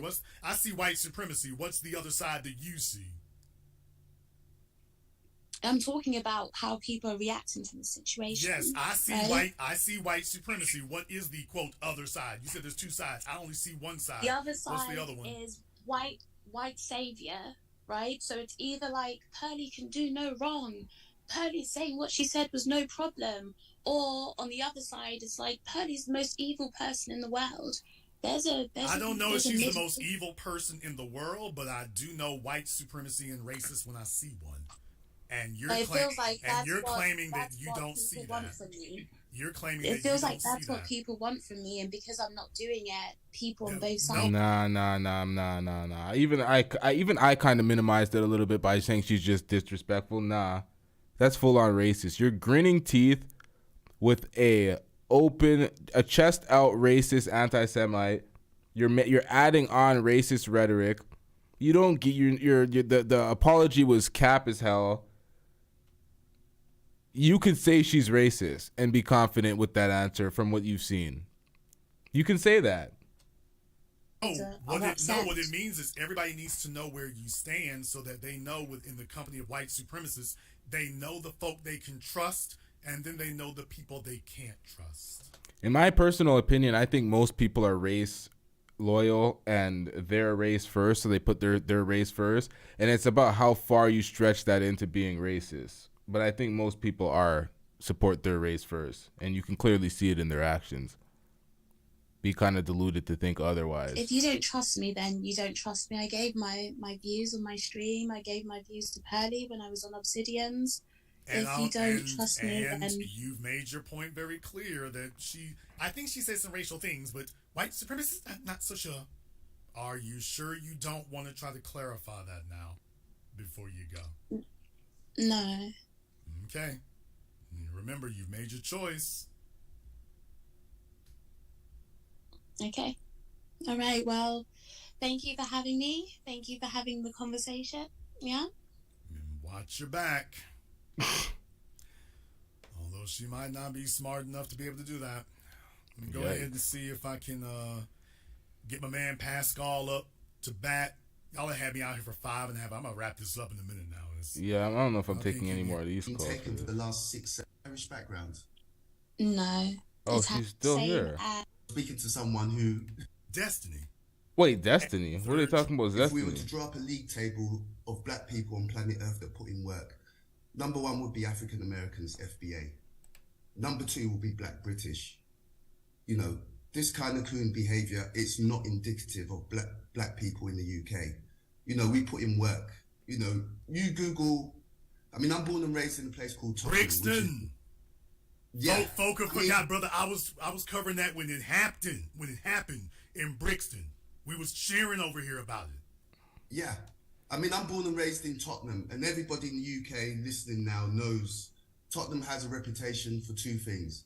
Number one, the football team, with that brand new stadium where, you know, they now have American football games. Number two is riots.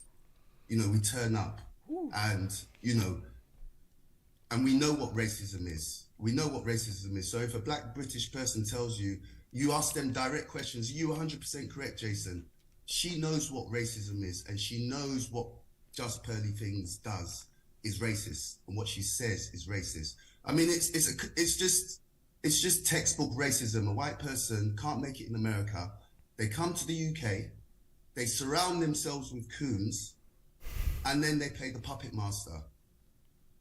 You know, and then when she's trying to explain herself, she's trying to say she's apologized for bringing Nick Fuentes on. The problem is not bringing on and interviewing white supremacists. That doesn't make you a white supremacist, Jason. You interviewed Jared Taylor. You interviewed Richard Spencer in those videos that I have in my house. That doesn't make you a coon by interviewing those people. It's the context of the interview, the behavior of the interview.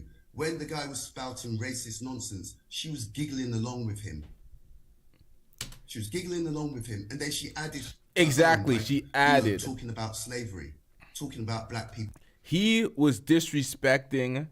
He was being anti-Semitic. He was saying anti-Semitic claims about, oh, the Holocaust it didn't really happen that way, and there was added things. And then she did that with slavery. They both went out sad in their racist ways. Hey, yo. People being late. That wasn't Nick Fuentes that said that. That was her. And that's on her. And that's the problem I have with her. Yeah, if she had just simply talked to him and said nothing when she said that, I wouldn't have a leg to stand. Well, I would have less of a leg to stand on right now. If she had just simply let him speak and said nothing, at least Adam 22 was smart enough to do that with Richard Spencer and Destiny. Now, what Adam messed up at was when he prefaced it about, well, I don't see why Richard Spencer was so bad. I read the SPLC website. I mean, that's where he messed up at. But for her, she literally would have been a lot better off if she had just simply said nothing. So the real question comes in, so why was she unable to say nothing? Correct, because she got comfortable, Jason. You know, me and you are similar age. I turned 50 a week ago. And, you know, I'm born and raised in the UK. I went to school with these people. 50, this dude looked about 32. You know, but I follow the principles that you talk about. You know, make yourself strong, look after yourself, study, you know, build yourself as, you know, what you would call the peak value man. That's something I live by. That's something I work by. I mean, you know, I've contributed to your broadcast by doing the IT workshop. People don't know I'm the guy, Robert, from the UK. Robert, wow. Yeah. Okay, y'all. I've never actually met Robert like this. I don't know who This is they're Robert. talking about. Okay, well, it's good to see you, brother. I didn't know all this information. Look here. By the way, Obsidian, take notes. O'Shea, take notes. Although I doubt it'll ever do you any good, but take them anyway. No, but I mean, we know racism in the UK. I mean, for people in America who don't really understand what happens here, the main difference between the UK and the US is the gun laws. The racism is exactly the same. They treat us exactly the same as they treat you over there. It's just that most of the police here don't have guns. That's why they don't shoot us by the roadside. But it happens. The police don't have guns. How did the police protect anybody? How are the police the police? Like, how are you, like, that's confusing to me. Police rolls up on you. What is there to, like, they don't have guns. You don't have guns either. Yo, that shit's a mess. You know, they treat us the same in schools. They lock us out of the workplace. You know, we're the last hired, the first fired. It's exactly the same in the UK. And it's, to a certain degree, it's worse here because at least you guys are 13% of the population. You have numbers. We're like 3%, 4%, if that. I mean, growing up. You said they do have guns? That's what I thought. I thought they had, man, I'm like, how do they not have guns? Police, no straps, they getting clapped. Like, how is... We are 1% of the population. And it's not just, you know, the white people who gang up on us. It's other non. I really don't know. Every time people talk about the UK, they talk about shanks, people getting shanked, people getting poked up, knife this, knife that. So I'm like, they don't have guns. I don't know.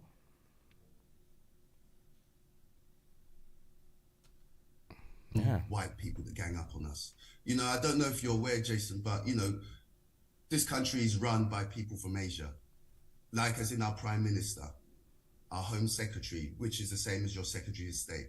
They're trying to deport black people to Rwanda. Correct.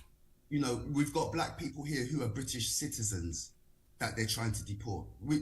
Google. They're trying to deport black people that are British citizens to Rwanda. Rwanda's building themselves a really good country right now. Their airlines is making them a lot more money. Their GDP's rising. Like Rwanda's doing their thing. So. The Windrush scandal. Yeah. You know, that's how they treat us here. So for a black British person, when you ask her direct questions about racism, she's acting like she doesn't know. She knows. You know, people over here in the States, folks have a misconception that, for example, where immigration is concerned, that you all are more liberal about it over there than we are over here. Folks don't understand. They're literally, I was talking about this on my other YouTube channel. They're gathering up the black folks, the black immigrants over there. If you're illegals, they're gathering them up over there. Forget stopping them at the border. They're like, oh, you got through? Get your ass on this plane over there. It's going down over there in Britain right now. And he's absolutely right. What's his name? Sundon. I forget his name. Sundon, the Prime Minister. I keep. Oh, Richez Sunak. Yeah, I'm about to say Sunak. Okay, I'm saying Sundon. But so how close I'm keeping track of it. But yeah, I mean, he slid right in the position. So you know what this means. He's here to show the Anglos that he ain't here to rock the boat. He wants to have a place in history, and he's here to show the Anglos, hey, I'm not here to rock, not challenge anything. I'm here to uphold it. And he's off to a fantastic start. But the thing is, Jason, he's not even the worst. We've had home secretaries here. The first one was Priti Patel. She was terrible. And now we have another one with celebrations with regard to how to pick their coons. We wrapping this up shortly. One more thing, y'all. You know, as Africans, we've been taken for the last 600-700 years. They came, they take our people, they take our resources, and they dominate us. And we know, you know, the history book tells you this. So when she comes through the door, she's gonna do what her ancestors done, what they all do to us. And that's a sad thing. And then you had this. Stop being victims. Stop being victims. Stop letting people victimize you and then you cry about it later. The manosphere was too accepting. Entirely too accepting. Everybody that's from Toronto in the chat knows that the Toronto culture is very exclusionary. People get excluded like it's nothing. Something becomes popping, it's like, don't tell motherfuckers about this. We're excluding people. Because not everybody's supposed to be not everybody's supposed to have access to every venue. You're supposed to close things off. You're not supposed to just let everybody in things. Some people don't qualify. Some people's perspectives are just they're not up to standard. I'm struggling. It's late. Leave me alone, y'all. Struggling out here. But they're always talking about this immigration shit. When it comes to Canada, at least, Trudeau's just letting everybody in. Syria had their problem. He's bringing in all sorts of Syrian refugees. Ukraine's having their crisis. He's bringing in all sorts of Ukraine refugees. So when people talk about, oh, these immigrants, they come here, they work so hard. Y'all are so lazy in your country, X, Y, and Z. It's like, no, they're bringing the bottom of the barrel people that are just refugees. They don't have skill. They're not skilled workers. And they're flooding them into socialist-ass Canada and making it harder for the actual regular workers to make an income because those people are on the government support. There was a family that was recently getting deported after being in Toronto for 5 years. The man had 2 kids with his wife. They came there with just him and his wife. They had 2 kids. He didn't work. He was on government assistance the whole damn time. They were just milking taxpayers' money. I'm going to bring up that City TV report so y'all know that I ain't capping. Most of the immigrants, they come here and they people always propagate, oh, immigrants, look at these Nigerian success, all these Indian doctors, X, Y, and Z. Yeah, a lot of the people that get in legally and there aren't like they're not war victims or anything, not refugees. Those people do great because they're the best of the best in their country. Ask their country how their GDP is doing compared to Canada and America. And then the people in these countries, there's so much self-hate between Black Canadians and Black Americans. They always give all these other these people that are the immigrants, they give them so much credit for the work that they're doing, not realizing that they themselves have accomplished such great feats and built businesses. And it's just like, come on, man. We're being too short-sighted with seeing some of the successes from some of the immigrants. There's just too much pocket watching and not enough self-love and acknowledging how much y'all built and we built up here. So it's a little bit crazy when it comes to that conversation. I said I was going to leave that for tomorrow. We're going to expand a little bit more tomorrow, but nonetheless, people have to have a little more pride in their people. The American Blacks, the Canadian Blacks. Stop propping up immigrants so much. Yes, our African brothers do well here, definitely when they come up here, but do not shit on your own people. This young lady on Jessica knows. You know, she's trying to play this Meghan Markle type of, you know, oh, I don't really know racism. I've never really, you know, she said something like, I've never really had a racial incident. Of course, she's had people in her, as a mixed Black person living in the UK, half her family probably don't accept her. You know, so well, Jessica for some reason has checked back in with us here, Jessica. Because I feel like the conversation is a bit disingenuous. I never said that racism doesn't exist. You said you never encountered it. Yeah, like me being okay, out then there that's saying it publicly, doesn't exist then, if you're saying you never encountered it. No, it means that I haven't faced it myself. How did you become so special That's in a place that's endemic, where it's saturated with racism over there? How did you become so special? Because she's not Black, she's a catfish. As a woman and a man, you're and a biracial. A woman, a man, and a biracial. Yes, you're a biracial. If you let me finish. Oh, she exposed herself. How did I not even think about that? She's biracial. She's biracial. Her mother's white, her dad's Black. If she never experienced racism, the lie detector test determined that was a lie. Do y'all know how much racism or interracial couples deal with? How much side eyes they get? So if you're seeing your mother and father deal with that and you're a product of that, how are you not dealing with any racism your entire life? You're a catfish. That's not your real profile. Cam up or cap? The lie detector. My experience as a woman, my experience being mixed is going to be different to that of the man that's up. I'm sorry, I don't know your name. The man that's up here right now. So if you wanted to, we could have got into the nuances of all of these things, but you weren't interested in hearing the nuances. You just wanted to catch me in a gotcha moment. And like, cam up, or we're always going to do that to you, Jessica X. I'm going to keep it a stack. I was the first one to make that video. I was like, yo, these faceless fucks, y'all ain't going to get out here being faceless as hell and talking the most shit and causing commotion in the community. Jason Black is also a faceless creator, but we're reacting to all his shit. But it's a little different with him because he's verified his person and he showed his face to individuals, but not on camera from YouTube. But he has many people that can vouch for him. So it's a little different than a Jessica X. We don't have a single person that said they've seen Jessica X in person. Like, repeating your words is a gotcha moment, really? I said that I personally haven't had somebody be racist to me. I haven't. Robert, does that sound accurate to you? Does that mean that racism doesn't exist? Does that mean that I haven't seen other people go through it? Of course not. Jessica, look, you know, we're both British here, so you're speaking to someone who's lived the same experience as you. That's why I came up. Okay, as you know, Jessica, we have a massive mixed race population in the UK. Massive, yeah? As you know, mainly Black men and white women. You know, you could go to, even outside London, Jason, you go to Bristol, you go to Cardiff, you go to Liverpool, it's full of mixed people. And for you Americans, watch English soccer. Turn on the TV and watch English soccer, and you see the number of mixed race people playing football. We have a massive mixed population. And you as a mixed person, you know that you speak to your dad, you speak to your mum. When your mum got pregnant with you, you know that there were people in the white side of your family that didn't accept you. You know that. I've spoken about this on my channel. I've spoken about this before. It's not something that I deny. Okay, It's then like you if just people told us wanna that have you a never. You just told us conversation, you never encountered then, it. Then no.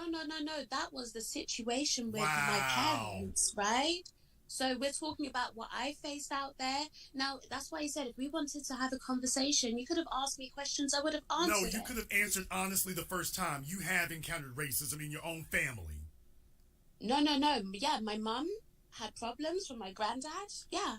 No, we're saying that you have Her mom had problems from her granddad, the granddad being black and the mom being white. That's interesting. experienced family members who have not accepted you.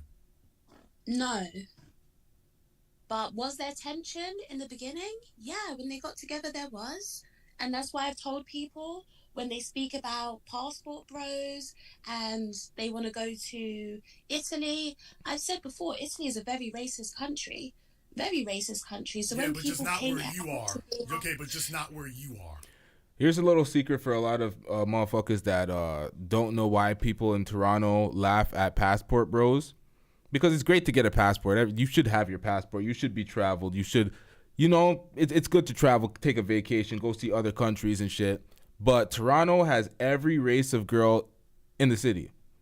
You don't need to go to South America to get a Colombian girl in Toronto. You don't need to go to, you don't have to travel like that. You can find every race of girl in the city. So if you're a passport bro and you live here, it's like you went outside. You just couldn't get anything. That's what it comes down to. They weren't feeling you. You got no sauce.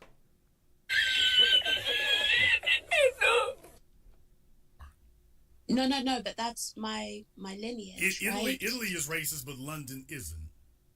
It doesn't compare. So it's not in as bad. Italy, the way people will treat you is that they will openly call you names.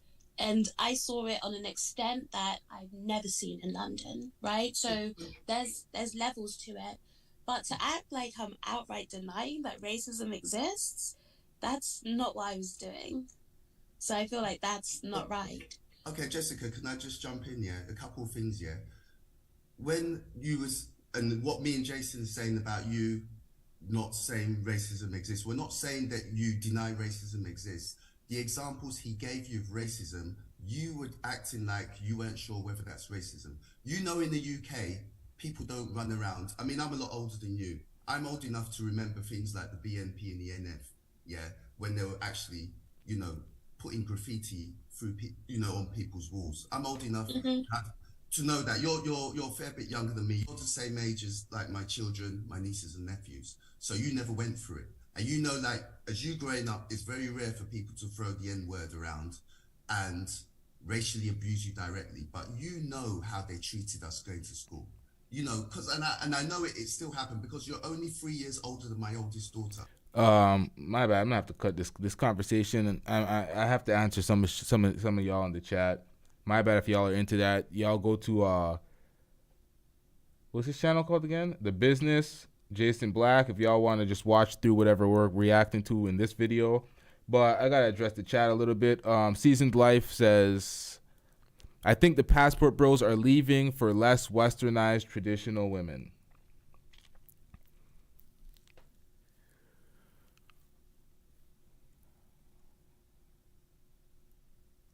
When you're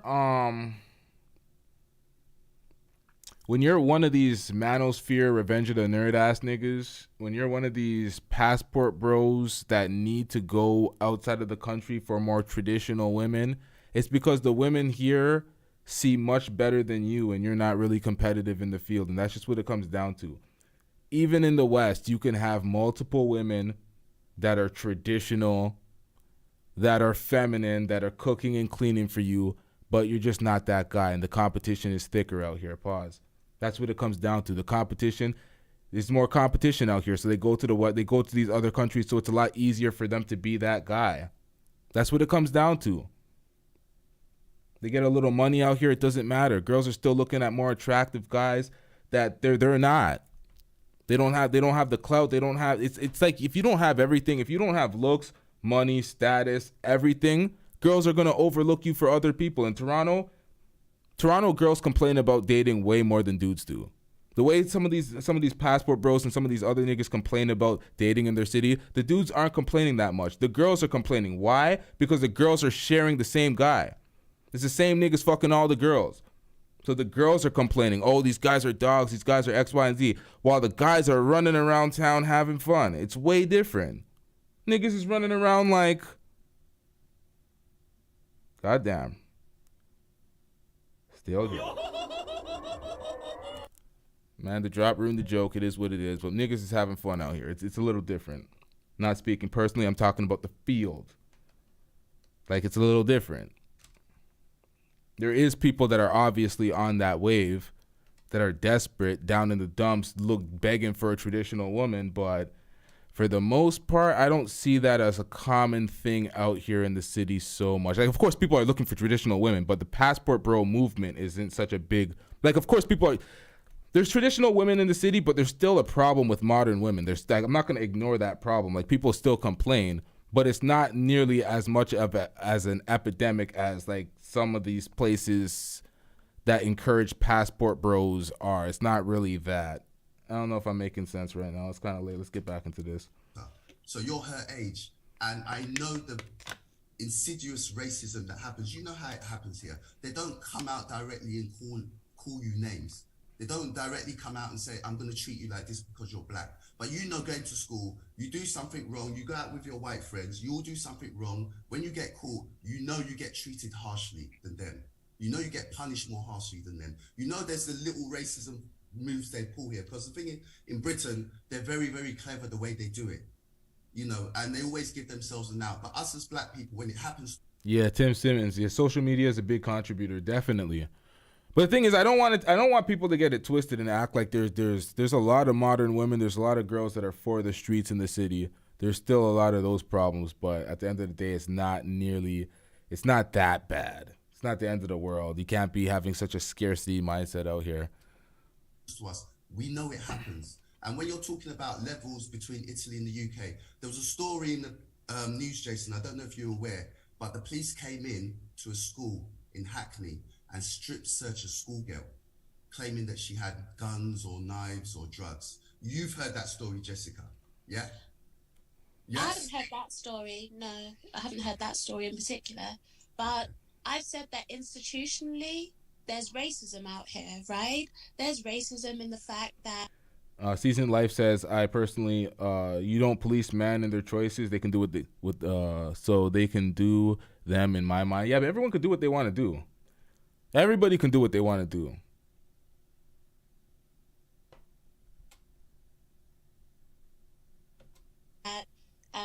Let's take the police force, for example. They say that black people commit more crimes. And you know the stop and search rules over here, right? And they say that they stop and search black people more because black people carry more. Well, if you're stopping 7 times as many black people, well, probability is you're going to catch more black people with stuff. It doesn't mean that black people are doing things more. It just means that you're searching them more.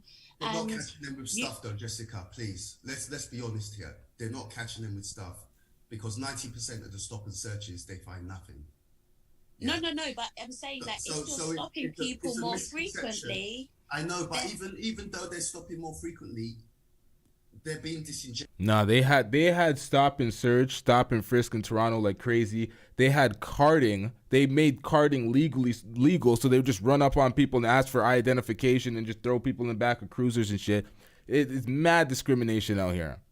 Mad discrimination. You could be doing the same activity in Malvern and you'd be harassed. You go up to Port Union in the white area, do the same activity, and nothing's happening. There's no cop presence. Everybody's doing the same shit. It's like, come on, man. There's clear discrimination in certain regions, in certain areas. It's like... Genuous. You know, if you stop 1,000 people and you find one person with a knife, yeah, that doesn't mean that it's... And these things go deeper as well. because again, I grew up in a rough area. In Toronto, they target the black youth. When you're a black male of a certain age in Toronto, you get targeted to death until you reach a certain age, and then they start treating the adult males a little different when it comes to harassment. They tried their hardest to get you in the system when you're a young kid. The police know who the criminals are, and they let them roam free. And it's the regular people like me and you, well, like me, who don't commit crimes that get stopped and harassed by the police. Yeah? So it's more to it than that. I don't know if you don't know, and maybe you need to educate yourself. But this is, you know, I think you need to educate yourself more on racism. I don't know where you live. I'm trying to work out your accent. And I think I'm it's from London. Okay, well, which part? Born Just and give an raised. area. Just give an area. I don't want to say the area on here. London's I don't. big, Jessica, London's Do you know big how enough. many threats I've received on the internet? I'm not giving out my location. Yeah, but I'm not. Jessica, even if you say somewhere like Harsden, Enfield, Brixton, no one can find you there. Number one, the area's too big. So no one, you know, the people who are determined to find you, Jessica, will find you without you saying which part of London. I've been okay so far. No, I'm not. I don't need to say where I live. I get what you're saying. The point I'm making about the stop and search is because people will use police numbers, right? They'll use police numbers about the amount of things that are found during stop and searches. And they'll say that to say, okay, to try and justify why they should search more black people. But if you're stopping 7 times as many, and we're not even accounting for population size of how many black people there are compared to white people, you are hugely, disproportionately choosing to search black people, right? That's racism right there. Okay, but here's Those the issue. things, You're talking about those anecdotally. What we're talking about is your personal experience. And what you said is that your personal experience is that you have never encountered racism in London. I've never been stopped and searched by the police. I've never had anything like that. I haven't Have been you through that. ever been subjected to racism in your 28 years of living in London? No, but I've seen it around me. That's literally like saying that because it rains a lot in England. I know y'all are gonna hate that I say that England. It rains a lot over there, but she's gonna say she's the only person standing outside. The rain hits everybody else except her. No, because I've already said my experience, 1 as a woman, and 2 for me being mixed, is not going to be the same as Tactical Genius's experience. Are We're you going to sure have you're not in different denial? experiences. Are you sure you're not in denial? Jessica, it's the same. I mean, you said you're mixed. Come on. Jessica, you say you're mixed, but I'm looking at your picture and you look like a light-skinned black woman. But then that still affects you know, the way Jessica, that people see you. Yeah, but Jessica, there's black women who are not mixed that are your complexion or even light. Yeah. I know a lot of them. Remember, I grew up growing up in London. Mixed people are a dime a dozen. Even though But I'm not from your generation. Yeah, but I know you're the same age as my kids. You're the same age as my kids. You're the same age as my nephews and nieces. I sit down and we have these conversations, and they tell me. And I have children your age, and I know what they go through. Born and raised in London, just like you. I know what they went through. I know what they went through. I go to the school, and for example, they bunk off school or truants, yeah, and there's 10 of them. Maybe there's 4 black girls and there's 6 white girls. And the punishments that they deal out to the white girls is different from the black girls. So things are different. Now things are more nuanced, but it's still the same. They still see us the same. They still treat us the same. When you go for a job, if you've got the same skills, same abilities as a white person, they're getting a role. Just like me, yeah? The only reason why we're working is because they can't find a white person to do our job. There's a hierarchy here. When they hire, first it's the whites. If they can't find a white person, they'll look for an Indian. If they can't find an Indian, then they consider black people. You know that you work, you say you've got your degree, you earn £40,000 a year. That's okay for a professional. But when it's time for promotions, that they're going to be looking to promote your white counterparts before you. You know that. We all know that. We all accept that. It is what it is, which is why, as Jason will say, I work to help black men progress in IT because I know that the only chances we have to do anything is to be excellent. We can't be good. Even in the UK, you won't get anywhere by being good at what you do. You have to be excellent. You have to be outstanding. You have to understand that you have to be 3 times as good as a white person to get anywhere. You know that. You go for jobs and you know you're the best person. You don't get the job. It's not a random coincidence. But You know, I've got the job. Just What I miss, y'all? I had to hold a quick piss real quick. I'm hearing Victim Olympics. What's going on here? I missed all of this. what like the conversation people wanted to have before. I actually have a decent job and I've got good pay. Like, you should know, being in London at my age, I have good pay. First of all, we haven't confirmed that, but second of all, even if we take it at face value, that's not the point, ma'am. Your income is not the point. Your characterization that you have not encountered racism, that's a mathematical impossibility, which simply means that you've encountered it and you're just dismissing it.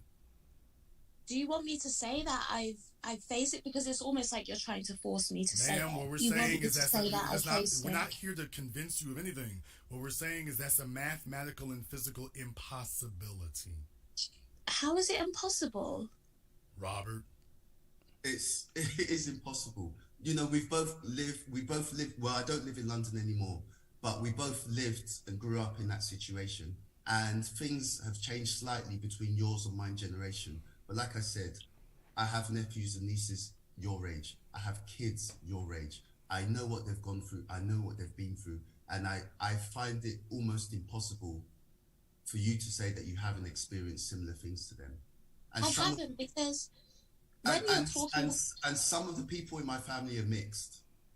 Well, the thing is, when I sat there and gave you racist white supremacist statements from Pearly things, you said, I think that's ignorant. I don't think it's racist. So what that really means, the argument you've made for yourself is that even if you saw raw racism, you would just dismiss it. I said racist, yes. White no, supremacist, you didn't. Actually, no, you didn't. I had to drill you for about 10 minutes before you finally knuckled under and said, okay, well, maybe that's racist, but you never said white supremacist. And the reason why we use the term white supremacist, we don't even use the word racist anymore. We say white supremacist because that's what it is, and you just dismissed that out of hand. So like we say, the real issue here is that even if you saw unbridled, unadulterated white supremacy in the raw, you would just dismiss it like you do with Pearly things. No, because I said that what Pearly said was racist. Now, is white Pearly supremacist, a racist? Is Pearly no. a racist? Yes. We said that earlier. The things that she said were racist. Robert, right? This really does help that I got you on the phone. She's conceding the things she didn't say before, so having you on here has certainly helped. I agree with you, Jason. And you said, is she a white supremacist? I said no. You said racist. Oh my God. It's the same thing, Jessica. No, a white supremacist is walking around in KKK uniform. No, ma'am. You're talking about costumed extremists. White supremacy is racism. There is no racism that is not white supremacy, ma'am. Unless you're not white. This is honestly, it's putting on a Ku Klux Klan. First of all, putting on a Ku Klux Klan outfit. That doesn't mean white supremacy. That's not what it is. That's a costume. If you're going to say that that's the requirement, then the police officers in Brixton cannot be white supremacists because they're not wearing KKK outfits. They're wearing police uniforms. Don't you see? I mean, come on, Jessica. I mean, you know it. We have it in the UK. I mean, you remember the incidents? Is there racism here? Yeah. Was Mark Duggan's incident racist? Yes. Right. So, you know, for people who don't know, the police stopped and shot a young black man and then made all sorts of fanciful claims about him and what he did. And they initially even claimed that he shot at them when actually one policeman shot another one. And that led to the riots of 2011 in Tottenham. Yeah.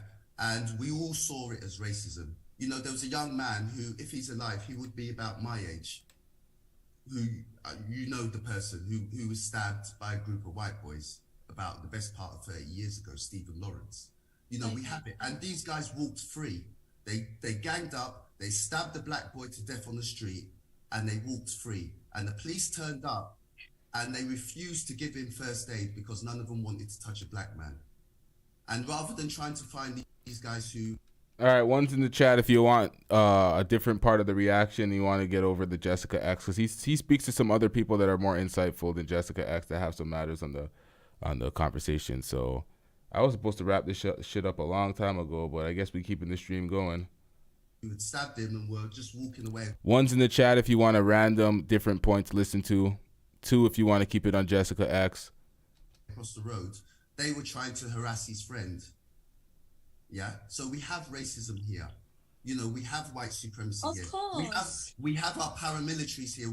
They're not as flamboyant as the Proud Boys and the first, the 5%ers or 3%ers or whatever they're called. All right, we're to ones right now. If y'all want to see the Jessica X continuation, go to the business channel. It's Jason Black.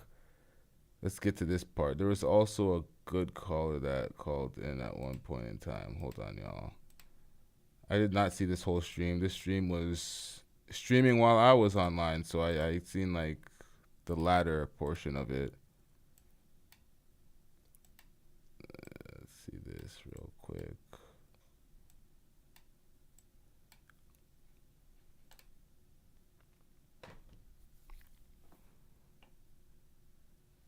Jessica, I'll take it easy on you since she is whining.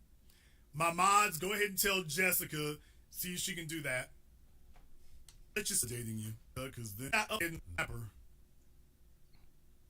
oh, he looks like he is the plug in Lagos. Is that all them LED lights you had on in there? Oh, Q Butter. What in the hell, nigga? You should have known. What was you doing? What is you doing? Bro, you know I come pre-programmed to roast. Don't do it, Q Butter. Don't do it. Don't do it. You knew I was sitting there. I'm like, boys, he's gonna be sitting there with his booties on, his footies on, like Jonathan Major on that Valentine's Day cover of Ebony magazine. That's what I thought was about to show up next. I'm about to say, oh hell, this just took a bad turn, y'all. I'm gonna try to stay sober on this, but you know it's gonna. I'm fighting the urge to roast. I'm fighting it, just step by step. Step by step. I don't think I'm gonna make it. All right, Q Brothers up front. I went to a shitty part. Come on now. Nah, I thought this was hold on. What's good, Black family? B1, you already know Black first. All we got is us. All we need is us. For real, for real. All right, brother. You were there last night. I'm glad you checked in with us. You waited a long damn time. These niggas don't do nothing until after midnight. So, what's on your mind, brother? You know, I'm in New York. We check it late. Oh yeah. Yo, the manosphere, it's long overdue, man. The line got to be cut in the sand. It's Black first, like you putting up these fake facades as if you're doing something for the community. I came in the scene asking them, what are you doing? What are you building? I ain't got to build nothing.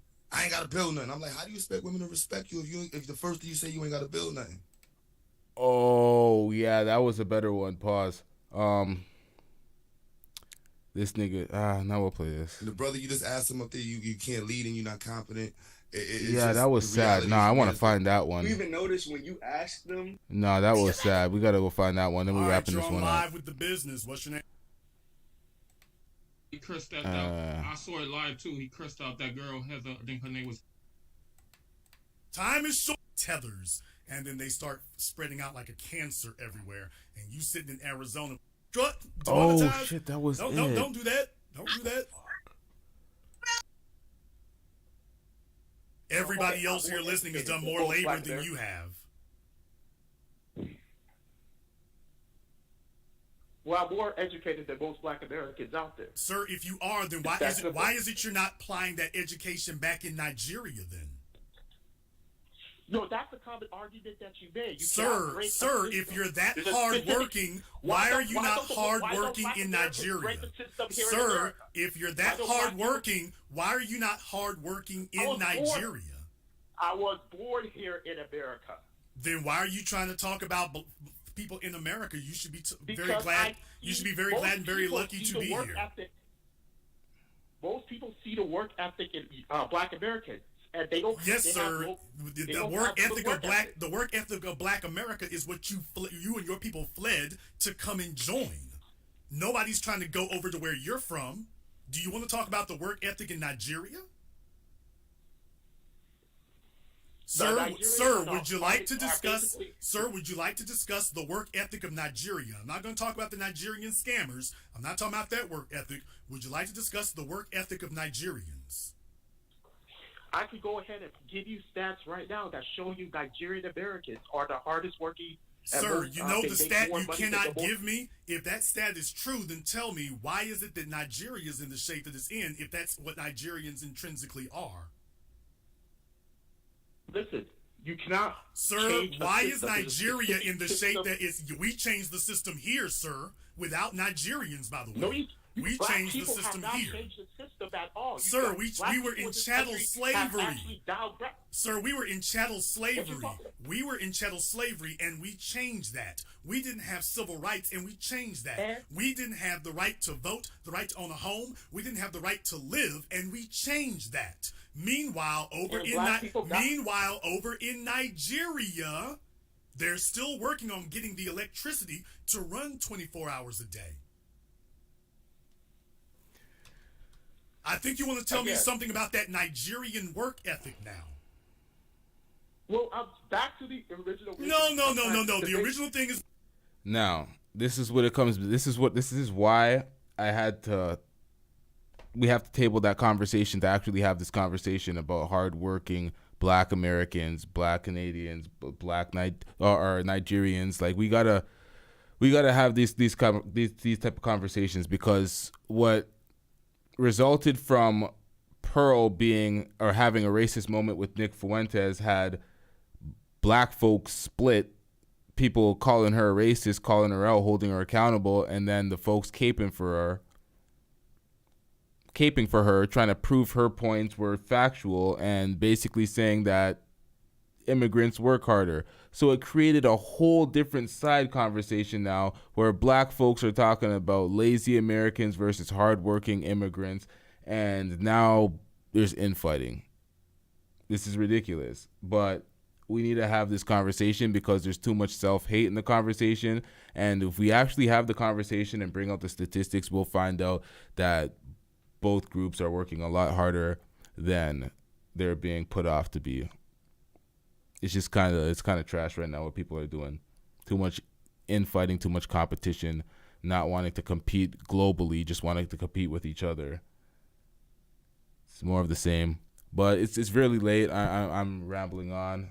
Nothing more to react to. Y'all make sure you hit that subscribe button, hit that like button. We have a lot more topics to deal with, a lot more shorter topics than this. We ain't doing a live stream like this tomorrow. This shit long as hell. Pause. We out. Yeah.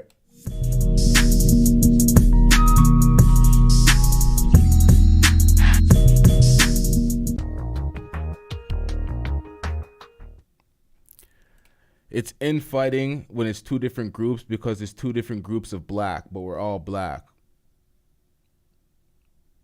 Have you ever traveled to another Black country and then the treatment that you get just off of being Black, and you're not even the same African as them under the diaspora? There we go.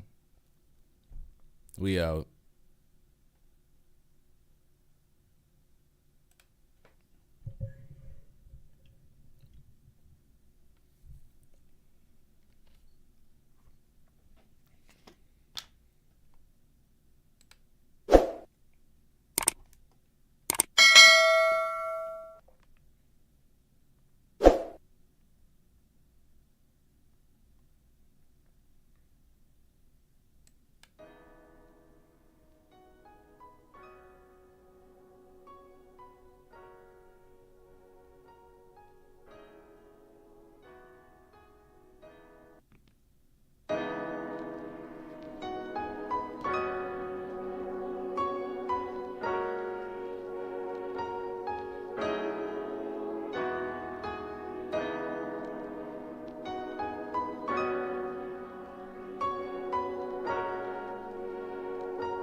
Shout out to LTTV